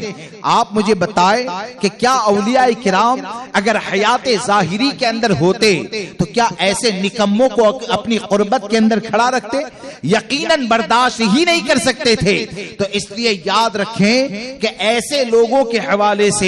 جو یہ سوچتے ہیں کہ یہ ہم کو کچھ تعویذ دیں گے, یہ ہم کو جھاڑو لگائیں گے یا کچھ اور کریں گے تو ہمارا کام بن جائے گا, تو یہ جہالت کے علاوہ کچھ بھی نہیں ہے. ہمارا معاملہ یہ ہونا چاہیے کہ الحمدللہ اولیاء کرام کو اللہ تبارک و تعالیٰ نے وہ طاقت عطا فرمائی ہے کہ سیدھے ادب و احترام کے ساتھ اگر ان کی بارگاہ میں عریضہ پیش کرو گے اور ایسے فاسقوں کا سہارا نہ لوگے تو یقین جانے اللہ تبارک و تعالیٰ دونوں جہاں کی بلائیاں عطا فرمائے گا. اور دوسری بات یہ کہ آج جس طرح کے حالات بن گئے اور لوگ نہ جانے کیسے کیسے لوگوں کو ولی مان لیتے, کیسے لوگوں کو ولی مان لیتے ہیں. اس بات کو یاد رکھ کے چلیں کہ حضرت امام شافعی رحمت اللہ تعالی علیہ نے ایک بات ارشاد فرمائی. آپ فرماتے ہیں متخذ اللہ ولی جاہلا, اللہ تبارک و تعالی جاہل کو کبھی بھی ولی نہیں بناتا. اللہ تبارک و تعالی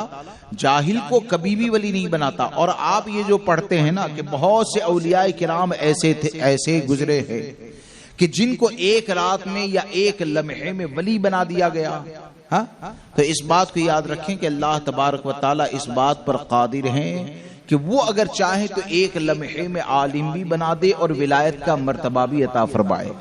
لیکن جس کو بھی ولایت کا مقام اور مرتبہ دیا جائے گا نا تو سب سے پہلے شرط یہ ہے کہ وہ عالم ہوگا تبھی ولایت کا مقام اور مرتبہ دیا جائے گا. اور آج کے ماحول میں کہ ہر طرح کے خرافات ہونے کے باوجود اصل میں بات یہ ہے کہ اولیاء کرام سے جو محبت کا مقصد ہوتا ہے نا, ہم نے اس مقصد کو بھلا دیا اور ولیوں کی بارگاہ سے ہماری محبت صرف دنیا کے لیے رہی. تو ہم جہاں پر بھی دیکھتے ہیں کہ دنیا کا فائدہ حاصل ہو گیا تو وہاں پر معاملہ یہ ہوتا ہے کہ ہم سمجھتے ہیں کہ یہ اللہ کا ولی ہے. مثال کے طور پر کسی کے پاس آپ چلے گئے, آپ بیٹھے ہیں, اس نے نظر اٹھائی, کچھ بکا, کھانا سامنے آ گیا. اب وہ اگرچہ عورتوں سے ہاتھ چمواتا ہے, اگرچہ وہ کچھ بھی خلاف شرع کام کرتا ہے, اگرچہ وہ اعلانیہ طور پر علماء کی گستاخی اور توہین کرتا ہے اور علماء کا مذاق اڑاتا ہے, تو آج تو ایک مشن یہ چلا دیا گیا کہ لوگوں کو علماء سے اتنا زیادہ دور کر دیا جائے کہ ایسے لوگ یا تو سفلی ہوتے ہیں یا جادو والے ہوتے ہیں اور ان کے سامنے ان کی کرامتوں کا تذکرہ کیا جاتا ہے. تو کیا ہوتا ہے کہ جب ان کے سامنے ان کی کرامتوں کا تذکرہ کیا جائے نا تو ان کا چہرہ کھل جاتا ہے. آپ نے دیکھا ہوگا مثال کے طور پر آپ کسی کے پاس گئے, وہاں پر ایک آدمی بیٹھا ہے, چاہنے والے بھی بیٹھے ہیں, اور وہ خود جو پیر بن کے بیٹھا ہے, جو بے شرع ہے اس کی بات کرتا ہوں, شریعت کا مذاق اڑانے والا ہے اس کی بات کرتا ہوں. اگر وہ بیٹھا ہے تو وہ خود یہ کہتا ہے کہ دیکھو میں نے فلاں کام کیا نا تو فلاں کو یہ فائدہ حاصل ہو گیا, تو دوسرا کہتا ہے کہ ہاں حضرت نے مجھے یہ کیا تھا نا تو میری یہ پریشانی دور ہو گئی. اور اب اگر اس کا چہرہ دیکھو نا تو اس کا چہرہ لال ہو جاتا ہے, کھلنے لگتا ہے, یعنی خوشی کا اظہار ہوتا ہے. اس بات کو یاد رکھ کے چلیں کہ ولی کی ایک نشانی یہ ہے کہ وہ اپنی کرامتوں کا ذکر سن کے خوش نہیں ہوتا. ولی کی یہ نشانی ہے. حضرت شیخ شرف الدین یحییٰ منیری رحمت اللہ تعالی علیہ, یہ کون ہے پتا ہے؟ آج ہم جن کا عرس منانے کے لیے حاضر ہے نا, سرکار سیدنا مخدوم اشرف جہانگیر سمنانی نے شیخ شرف الدین یحییٰ منیری کی نماز جنازہ پڑھائی. اور وہ کتاب کہ آپ نے بعد وصال آپ کی روحانیت نے مکتوبات صدی دو صدی کا درس یہ مخدوم اشرف جہانگیر سمنانی کو دیا. اس کے اندر آپ نے تحریر فرمایا کہ ولی کی ایک نشانی یہ ہوتی ہے، ولی کی ایک علامت یہ ہوتی ہے کہ ولی سے جب کرامت کا صدور ہوتا ہے تو اس کا پورا بدن خوف خدا سے کانپ جاتا ہے. کیا ہوتا ہے؟ خوف خدا سے کانپ جاتا ہے. کب کانپتا ہے؟ جب اس سے کرامت کا صدور ہوتا ہے. اب یہاں پر میں کا جتنا بھی دعویٰ کرنے والے ہیں تو یہاں پر تو باقاعدہ طور پر جیسے ایجنٹوں کو رکھا جاتا ہے کہ تو میری کرامت کے بارے میں چرچا کر، تو سوشل میڈیا کے اوپر ڈال، تو فلاں کام کر لے، اور اس طرح پورا ایک گروپ بنا کر معاذ اللہ رب العالمین ایسے مکار لوگ علماء اہل سنت سے دور کرنے کی کوشش کرتے ہیں. شیخ صرف الدین یحییٰ منیری رحمت اللہ تعالی علیہ نے فرمایا کہ ولی جو ہوتا ہے نا وہ کرامت کے ظہور ہونے پر، ظاہر ہونے پر اللہ کے خوف سے کانپ جاتا ہے. اور وہ کیوں کانپتا ہے؟ وہ اس لیے کانپتا ہے کہ وہ ڈرتا ہے کہ کہیں یہ جو مجھ سے کرامت ظاہر ہوئی ہے یہ اس کا شمار استدراج میں تو نہیں ہو جائے گا، اس کا شمار استدراج میں تو نہیں ہو جائے گا. اب اس سے کیا سمجھ میں آیا کہ آج اگر ایسے لوگوں کو تلاش کریں گے تو یقین جانے کہ اپنی تعریف سننے کے بعد شرمندہ ہونا، عاجزی اختیار کرنا یہ بہت دور رہ جاتا ہے. لہذا دوستو ایسے لوگوں سے دور رہے اور اس بات کو یاد رکھ کے چلے کہ کوئی آسمان میں اگر اڑ کر بھی دکھاتا ہے نا، کوئی اگر آسمان میں اڑ کر بھی دکھاتا ہے اور اس کا عمل اگر شریعت مطہرہ کے خلاف ہے تو یقین جانے وہ کبھی بھی ولی نہیں ہو سکتا. ہاں وہ کبھی بھی ولی نہیں ہو سکتا. شیخ صرف الدین یحییٰ منیری نے ہی دو تین باتیں بہت پیاری ارشاد فرمائی. آج تصوف کے نام کے اوپر بالخصوص امام اہل سنت سے لوگوں کو دور کیا جاتا ہے، یا جو پیران کامل ہے نا ان سے دور کیا جاتا ہے. وہاں پر کچھ بھی بکو، کوئی کچھ بھی کہنے والا نہیں ہے، اور لوگ دنیا کا فائدہ دیکھتے ہیں، دنیا کا مقصد دیکھتے ہیں. اس بات کو یاد رکھ کے چلیں کہ پیران عظام سے اور اولیاء کرام سے جو محبت ہوتی ہے وہ اس لیے ہوتی ہے کہ ان کے قریب جانے کے بعد آپ دین سے قریب ہو جائے، آپ شریعت مطہرہ کے پابند ہو جائے. شیخ شرف الدین یحییٰ منیری رحمت اللہ تعالی علیہ نے لکھا کہ جو لوگ شریعت اور طریقت کو الگ کہتے ہیں اور بعض لوگ جو جھوٹے صوفی ہیں اور اپنے آپ کو صوفی کہتے ہیں اور یہ کہتے ہیں کہ ہم کو تو شریعت کی حاجت ہی نہیں ہے، شریعت الگ ہے، طریقت الگ ہے، تو آپ نے 3-4 جملے فرمائے کہ اس بحث میں جائے بغیر مختصر میں اگر شریعت کیا ہے اور طریقت کیا ہے اسے آپ سمجھنا چاہتے ہیں تو آپ نے فرمایا کہ مثال کے طور پر نماز پڑھنے کے لیے جانا ہے تو کپڑے کا پاک ہونا یہ ضروری ہے. نماز پڑھنے کے لیے آپ پر فرض ہیں، شرط ہیں کہ آپ اپنے کپڑے کو پاک رکھیں. تو آپ فرماتے ہیں کہ نماز کے لیے کپڑے کا پاک کرنا یہ شریعت ہے، اور کپڑے کی پاکی کے ساتھ دل کو بھی گناہ سے پاک کرنا یہ طریقت ہے. دل کو بھی گناہ سے پاک کرنا یہ طریقت ہے. پھر آپ آگے ارشاد فرماتے ہیں کہ آدمی جب نماز کے لیے جاتا ہے، قرآن کی تلاوت کرتا ہے، پکڑ کے تلاوت کرے گا تو وہ وضو کرتا ہے. تو نماز کے لیے وضو کرنا یہ شریعت ہے، اور 24 گھنٹے وضو کے ساتھ رہنا یہ طریقت ہے. پھر آپ آگے ارشاد فرماتے ہیں کہ قبلہ کی طرف منہ کر کے نماز پڑھتے ہیں تو قبلہ کی طرف منہ کر کے نماز کا ادا کرنا یہ شریعت ہے، اور دل کا بھی رب کی طرف مائل ہو جانا اسے طریقت کہا جاتا ہے. یعنی آپ نے اس باب کے اندر یہ لکھا کہ اس بات کو یاد رکھ کے چلیں کہ جو جتنا بڑا اللہ کا ولی ہوگا وہ اتنا ہی زیادہ شریعت مطہرہ کی پابندی کرنے والا ہوگا. ولی کا مقام اور مرتبہ یہ کتنا بلند و بالا ہے وہ اسی سے سمجھ میں آتا ہے کہ وہ کتنا زیادہ شریعت مطہرہ پر عمل کرنے والا ہے. اور جو لوگ معاذ اللہ رب العالمین علم ظاہر رکھنے والے علماء کا مذاق اڑاتے ہیں یا یہ کہ علماء اہل سنت سے دور کرنے کی کوشش کرتے ہیں، تو امام اہل سنت نے ایسے جھوٹے صوفیوں کے حوالے سے پورا ایک رسالہ تحریر فرمایا، اور آپ نے فرمایا کہ عالم نہ بننے کا نقصان کیا ہوتا ہے، یعنی کوئی آدمی علم حاصل کیے بغیر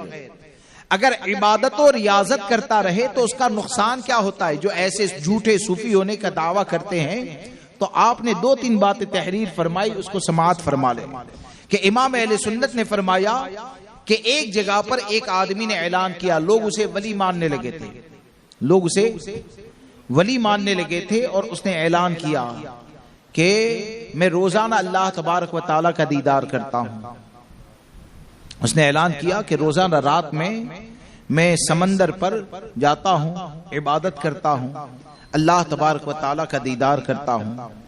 اب وہاں پر واقعی میں ایک اللہ کے ولی تھے، جب ان کو پتا چلا کہ یہ بیداری کی حالت میں اللہ تبارک و تعالیٰ کے دیدار کے حوالے سے یہ کہتا ہے کہ میں جاگتی آنکھوں سے اللہ کا دیدار کرتا ہوں، تو وہ ولی نے اس شہر کے ایک فقیہ کو بلایا، عالم کو بلایا، اور وہ دعویٰ کرنے والے کو بھی بلایا، اور بلانے کے بعد کہا کہ ذرا یہ تو بتاؤ کہ آخر یہ جو دعویٰ کرتا ہے وہ دعویٰ کرنے میں کیسا ہے۔ تو وہ فقیہ نے کہا کہ اگر تم نے علم حاصل کیا ہوتا نا تو کم سے کم یہ دعویٰ کرنے سے پہلے اتنا تو جان لیتے کہ جاگتی آنکھوں میں دیدار کرنا یہ صرف ہمارے آقا کے ساتھ خاص ہے، جس نبی کا کلمہ پڑھتا ہے انہی کے ساتھ خاص ہے، اور تو یہ کہتا ہے کہ میں سمندر کے اوپر رب تبارک و تعالیٰ کا دیدار کرتا ہوں، وہ تخت پر ہے۔ تو وہ ولی نے کہا، فقیہ سے کہا کہ ذرا یہ بتاؤ کہ سمندر کے اوپر تخت کی حقیقت کیا ہے۔ تو انہوں نے ایک حدیث مبارکہ بیان فرمائی کہ شیطان سمندر پر اپنے تخت کو بچھاتا ہے، شیطان سمندر پر اپنے تخت کو بچھاتا ہے۔ اب وہ یہ کہتا ہے کہ میں وہاں جا کر عبادت کرتا تھا۔ امام اہل سنت فرماتے ہیں کہ جو جھوٹے صوفی ہوتے ہیں اور کتاب و سنت کا علم حاصل نہیں کرتے، تو علم حاصل کرنے کی برکت یہ ہوتی ہے کہ اگر قرآن و حدیث کا علم حاصل کیا ہوتا، اگر حدیث مبارکہ کو پڑھا ہوتا نا، تو یہ علم ظاہر کی برکت ہوتی کہ جیسے ہی شیطان کا تخت نظر آتا تو حدیث مصطفیٰ اسے یہ بتا دیتی کہ یہ خدا نہیں ہے بلکہ شیطان ہے۔ یہ علم ظاہر کی برکت ہوا کرتی ہے۔ تو سرکار سیدی اعلیٰ حضرت فاضل بریلوی رضی اللہ تبارک و تعالیٰ نے ہم کو یہ تعلیم عطا فرمائی، علماء کا ادب کریں، اور اس بات کو یاد رکھیں کہ جاہل کبھی بھی ولی نہیں ہو سکتا۔ اور جہاں تک شعبدہ بازی ہیں یا شعبدے دکھانے ہیں، اور آدمی اسی طرح اگر معاذ اللہ مانتا رہے تو دجال آئے گا تو لوگوں کا حال کیا ہوگا؟ ہاں دجال آئے گا، وہ تو کیا کیا دکھائے گا، آپ نے علماء سے سنا ہوگا نا، یعنی آپ نے سوچا بھی نہیں ہوگا، ایسی ایسی چیزیں دکھائے گا۔ تو جس کا ایمان بھی ثابت نہ ہو، جو لوگوں کو تباہ و برباد کرنے کے لیے آئے گا،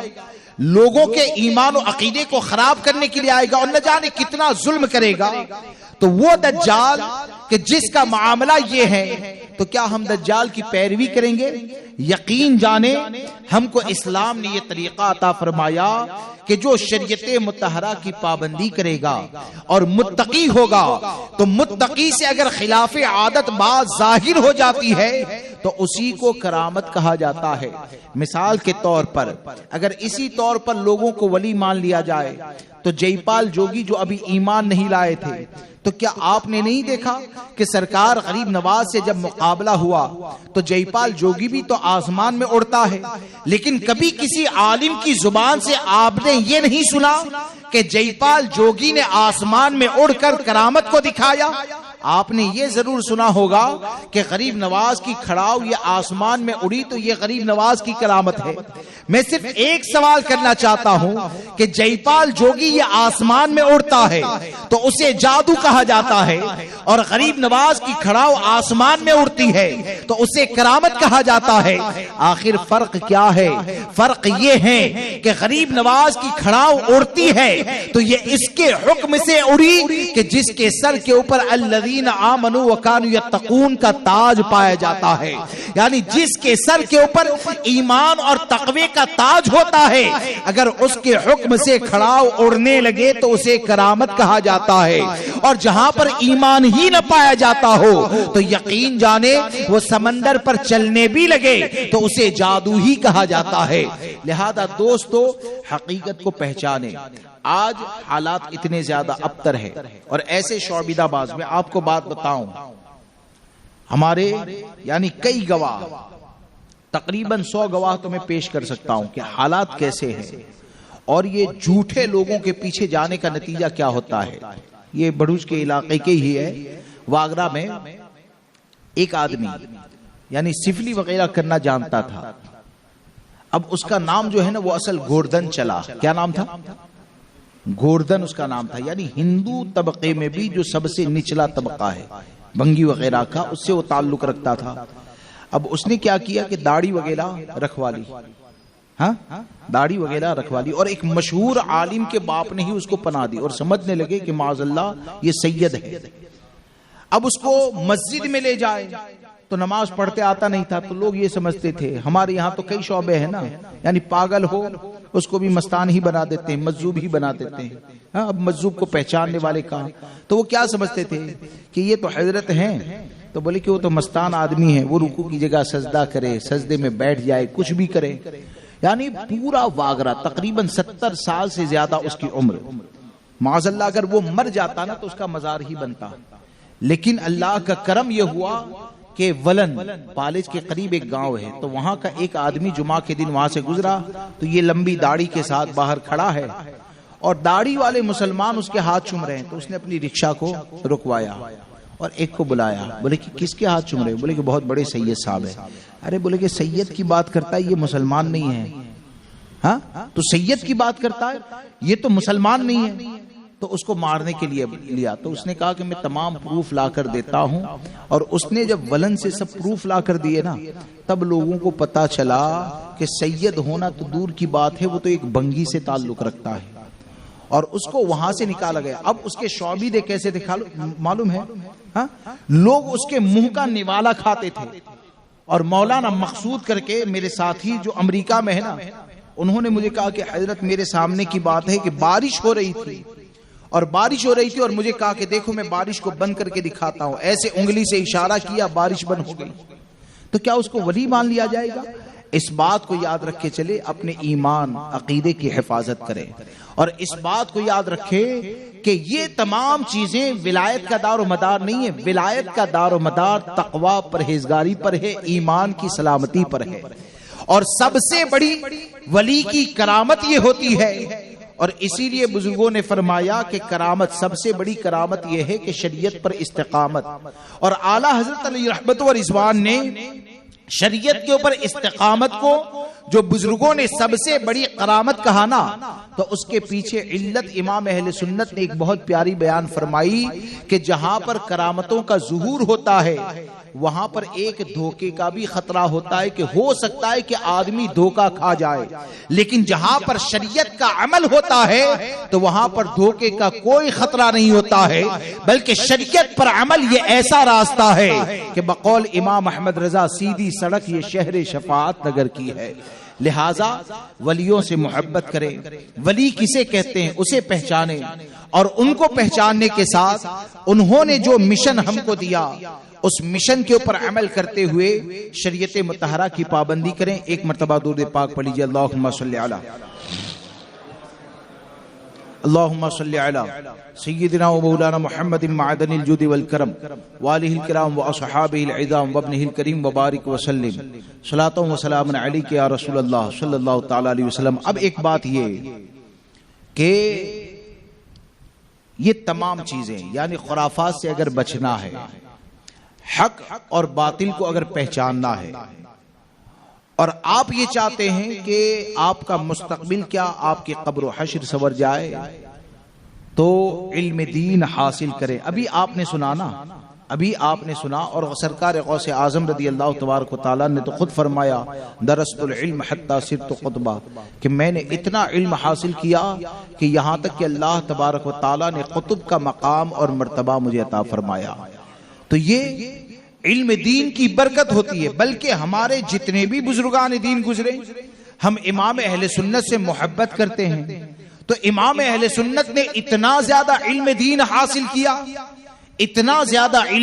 حاصل کیا کہ اللہ کی عطا سے جو آپ نے علم دین حاصل کیا تو اسی علم دین کی روشنی سے انہوں نے لاکھوں کے ایمان و عقیدے کی حفاظت فرمائی. اور ایسا نہیں کہ وہ حفاظت اسی زمانے تک پائی جاتی تھی. الحمدللہ آج بھی آپ کی علم کی برکتوں سے ہمارا عقیدہ سلامت ہے اور آنے والی نسلوں کا بھی سلامت رہے گا. تو یہ علم کی برکتیں ہوا کرتی ہے. اب یہاں پر آپ لوگوں کے لیے خوش نصیبی ہے کہ جو نوجوانوں کا مدرسہ چلتا ہے نا، تو نوجوانوں کا مدرسہ چلتا ہے تو آپ اس میں شریک ہو. اور کم سے کم آپ اتنا سوچیں کہ دنیا میں کہاں پر کیسے بیٹھنا ہے وہ تو آپ نے جان لیا. شادی میں ہماری انٹری کیسے ہوگی وہ بھی ہم نے جان لیا. دلہا بنیں گے تو کیسا لباس پہننا یہ بھی جان لیا. دکان پر جائیں گے تو کیسا لباس ہوگا اس کو بھی جان لیا. اس کے علاوہ کمشنر میں جانا ہے تو کیا ہونا چاہیے، یعنی کہاں پر ہم کو کیسے بیٹھنا ہے، کیسے اٹھنا ہے، کس لباس میں جانا ہے، کس سلیقے سے ہم کو بات کرنی ہے، یہ تمام چیزیں ہم نے جان لی. لیکن یہ کہ آپ مجھے بتائیں کہ ہم جب مسجد کے اندر داخل ہوتے ہیں تو نماز کے لیے کھڑے ہونا یہ تو رب کی بارگاہ میں کھڑے ہونا ہے نا. اور ہمارے بزرگان دین جب اللہ تبارک و تعالیٰ کی بارگاہ میں کھڑے ہوتے تھے تو ان کا معاملہ کیا ہوتا تھا؟ کیا آپ نے نہیں سنا کہ وہ حضرت علی کرم اللہ تعالی وجہ الکریم کہ جو امام المتقین ہے، جو باب العلم ہے، مولا کائنات جب مسجد کے اندر داخل ہوتے تھے نا تو ان کے چہرے کا رنگ زرد ہو جاتا تھا. کیا ہو جاتا تھا؟ چہرے کا رنگ زرد ہو جاتا تھا، پیلا ہو جاتا تھا. کسی نے سوال کیا کہ حضور آپ کا یہ معاملہ اور جگہ تو نہیں ہوتا ہے، لیکن مسجد میں کھڑے ہوتے ہیں، داخل ہوتے ہیں، آپ کے چہرے کا رنگ بدل جاتا ہے. تو مولا کائنات فرماتے ہیں کہ اس خیال سے میرے بدن کے اوپر خوف طاری ہو جاتا ہے کہ میں کس کی بارگاہ میں کھڑے ہونے کے لیے جا رہا ہوں. میں کس کی بارگاہ میں، یعنی آقا کریم صلی اللہ تعالی علیہ وسلم نے جن کو باب العلم ہونے کی سند عطا فرمائی، جو قیام بھی جانتے ہیں، رکوع بھی جانتے ہیں، سجدہ بھی جانتے ہیں، اور ایسے محویت کے ساتھ اللہ کی عبادت کرتے ہیں کہ اگر تیر بھی لگ جائے نا تو نکال لیا جائے تو آپ کو نماز میں احساس بھی نہیں ہوتا ہے. لیکن اس کے باوجود رب کی بارگاہ میں کھڑے ہونے کا احساس یہ ہے کہ آپ کے بدن کا رنگ پیلا ہو جاتا ہے. تو ہم اور آپ سوچیں کہ ہم نماز کے لیے جب کھڑے ہوتے ہیں تو ہم میں سے کتنے ایسے ہیں کہ جو اس بات کے اوپر غور کریں کہ قیام کیسے کرنا ہے، رکوع کیسے کرنا ہے، سجدہ کیسے کرنا ہے. ارے ظاہر کا حال یہ ہوتا ہے کہ کئی مرتبہ میرے ساتھ ہوا کہ مسجد کے اندر ایک نوجوان آیا ہے، یہاں سے پینٹ پھٹی ہے، یعنی ستر عورت کا حصہ کھلا ہے، مسجد کی بے حرمتی ہو رہی ہے. جو بار بار دیکھے گا وہ بھی گناہ کے اندر گرفتار ہوگا. اس کو ٹوکا جاتا ہے تو وہاں پر رومال باندھ لیتا ہے. اب آپ سوچیں کہ وہ جگہ جو رب تبارک و تعالیٰ کی بارگاہ میں سب سے پسندیدہ جگہ ہے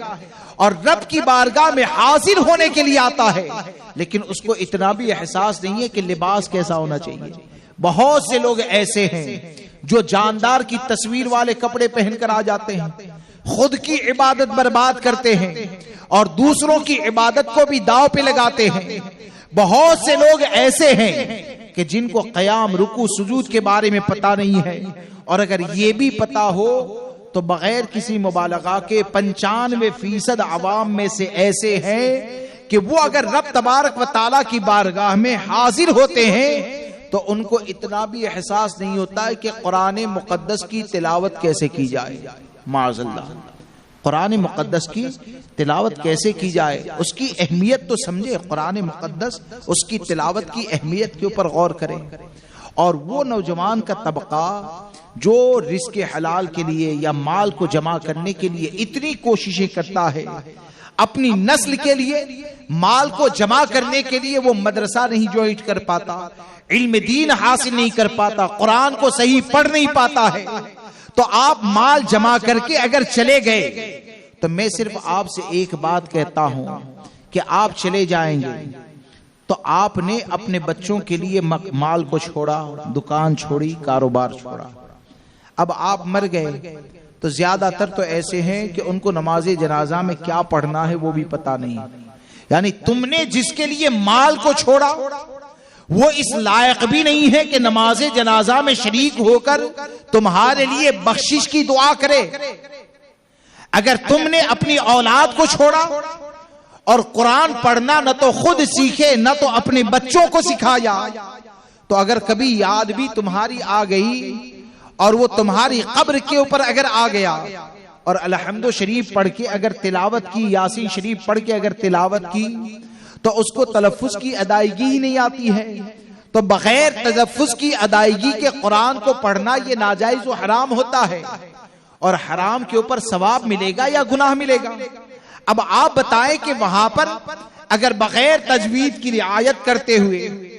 بغیر تلفظ کی ادائیگی کرتے ہوئے اگر اس نے یاسین شریف پڑھ کے ایصال ثواب بھی کر دیا تو کیا اس کا ثواب تم کو ملے گا؟ اس کا ثواب تم کو نہیں ملے گا. اب آپ سوچیں کہ جو اولاد جن کے لیے آپ نے قرآن کا علم حاصل نہ کیا،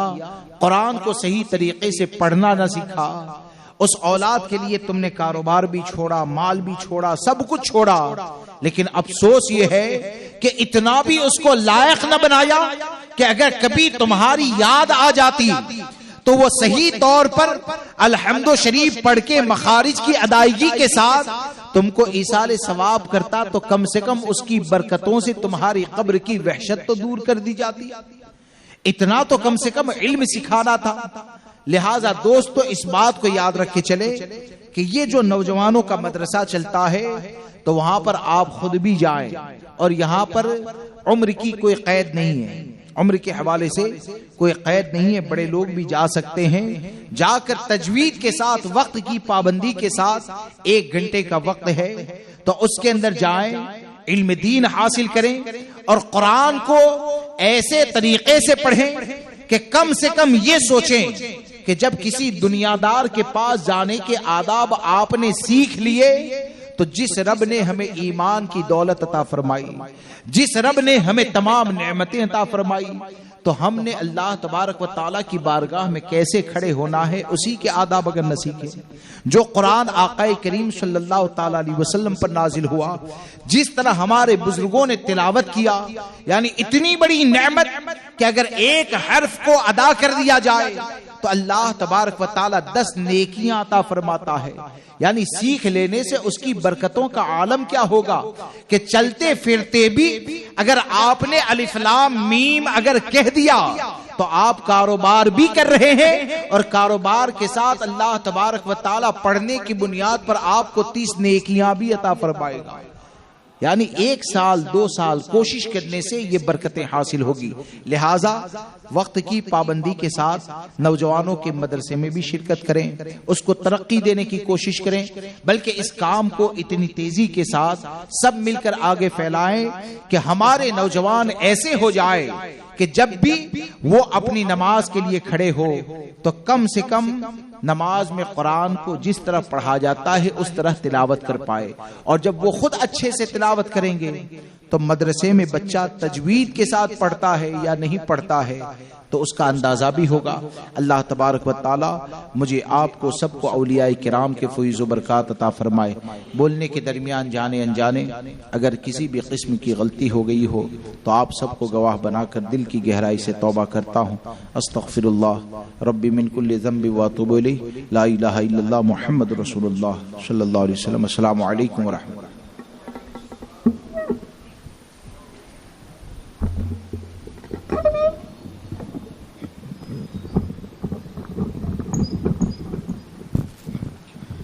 مصطفیٰ جان رحمت پھیلا کو سلام، مصطفیٰ جان رحمت پھیلا، شمع بز میں ہدایت پھیلا، فتح باب نبوت پہ بے حد درود، فتح باب نبوت پہ بے حد درو ختم دورے رسالت پہ لاکھوں سلام مصطفیٰ جان رحمت کو سلام شمع بز میں ہدایت مرتضی شیر حق اشجع الاشجعی مرتضی شیر حق اشجع الاشجعی ساقی شیر و شربت پلا ہو سلام مصطفیٰ جان رحمت شمع بز میں ہدایت غوث و خواجہ رضا حمید و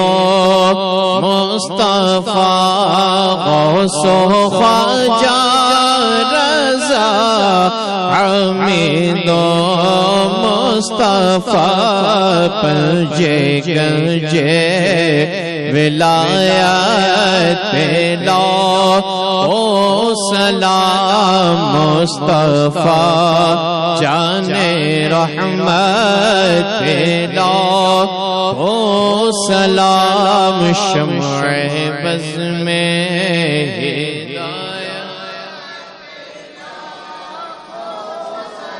مجھ سے خدمت قدسی کہے ہاں رضا وہ رضا اعلی حضرت بریلی کے شاہ جن کی ہر ادا سنت مصطفیٰ ڈال دی قلب میں عظمت مصطفیٰ سید اعلی حضرت پہ لاکھوں سلام مصطفیٰ جان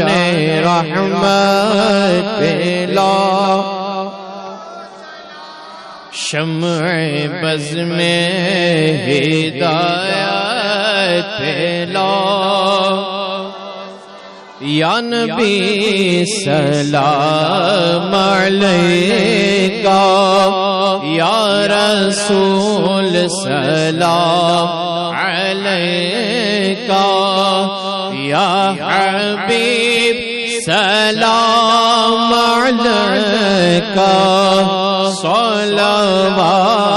اللہ حبیبی یا رسول اللہ السلام ہے شاہ عالی السلام امت کے والی ہے کھڑے در پر سوالی ہو عطائش بلالی یا نبی سلام علیکہ یا رسول سلام علیکہ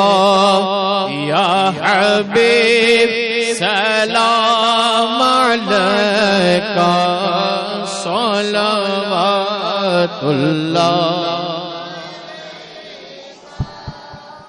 مولانا ایوب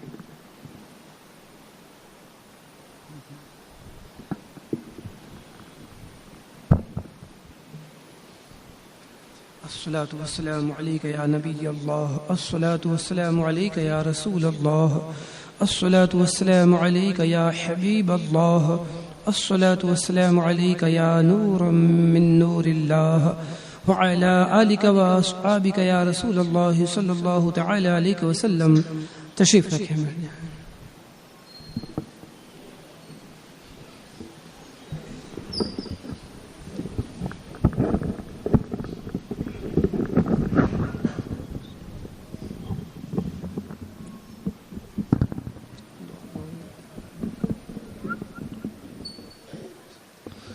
اللهم صل على سيدنا ومولانا محمد معدن الجود والكرم وعليه وأصحابه بارك وسلم. يا إله العالمين يا أرحم الراحمين يا رب العالمين. اپنے پیارے حبیب صلی اللہ علیہ وسلم کے صدقہ و وسیلے سے اپنے حبیب کی آل پاک اصحاب پاک کے طفیل مولا کریم ہم تمام مسلمانوں کی مغفرت فرما. پروردگار عالم جن بزرگان دین تیرے نیک محبوب بندوں کی عرس پاک کی مجلس یہاں پر منعقد ہے، ان کے وسیلے سے ہمیں ان کی سچی محبت عطا فرما. ہمیں سچا پکا نمازی بنا، ہمیں روزہ دار بنا، مریضوں کو شفا عطا فرما، قرض داروں کو بار کسی سبکدوش فرما دے. رب کریم وہ طاقتیں وہ قوتیں جو اسلام کو مسلمانوں کو مٹانے کے در پہ ہے، مولا کریم ان کے مقدر میں ہدایت ہو تو انہیں ہدایت نصیب فرما، ورنہ انہیں تباہ و برباد فرما، خائب و خاسر فرما. روئے زمین پر مسلمان جہاں کہیں پریشان حال ہیں، مولا کریم اپنے فضل سے اپنے پیاروں کے صدقے میں ان کی پریشانیوں کو دور فرما. مولا علی مشکل کشا کے صدقے میں ان کی مشکلوں کو آسان فرما. حسنین کریمین کا واسطہ مولا کریم سب پر اپنی رحمتیں فرما. ہمارے دین و ایمان کی حفاظت فرما، ہمارے جان و مال کی حفاظت فرما، ہماری مساجد کی حفاظت فرما. رب کریم اپنے فضل سے مسلمانوں کو طاقت و قوت عطا فرما. حیدر قرار کا واسطہ مولا کریم وہ قوت عطا فرما ظالموں کے پنجوں کو مروڑ سکیں، گستاخان رسول کے پنجوں کو مروڑ سکیں، انہیں کیفر کردار تک پہنچا سکیں. مولا کریم اپنے فضل سے مسلمانوں کو حوصلہ عطا فرما، جذبہ عطا فرما، ایمانی طاقتیں عطا فرما، جسمانی روحانی طاقتیں عطا فرما. رب کریم حسنین کریمین کا واسطہ، شہداء کربلا کا واسطہ دین متین پر استقامت نصیب فرما اور دین متین کی بیش از بیش خدمت کی توفیق عطا فرما. جانی مالی قربانیاں پیش کرنے کی توفیق عطا فرما. سچا پکا حسینی بنا، حسینی زندگی عطا فرما، حسینی موت عطا فرمانا، حسین یوم حشر فرمانا. جو حضرات یہاں پر مولا کریم حاضر ہیں سب کی جائز تمناؤں کو پورا فرما، سب پر اپنی رحمتیں نازل فرما. جو حضرات نے اس مجلس کے منعقد کرنے میں حصہ لیا ہے، رب کریم ان کی دینی دنیاوی تمام جائز تمناؤں کو پورا فرما. اپنے فضل سے سب کو نواز دے، سب پر اپنی رحمتیں نازل فرما. وصلی اللہ تعالی علی خیر خلقہ محمد وآلہ واصحابہ اجمعین. ان اللہ وملائکتہ یصلون علی النبی یا ایہا الذین آمنوا صلوا علیہ وسلموا تسلیما. اللہم صلی علی سیدنا ومولانا محمد معدن الجود والکرم وآلہ واصحابہ بارک وسلم. سبحان ربک رب العزت عما یصفون وسلام علی المرسلین والحمد للہ رب العالمین بحق لا الہ الا اللہ محمد رسول اللہ صلی اللہ علیہ وسلم.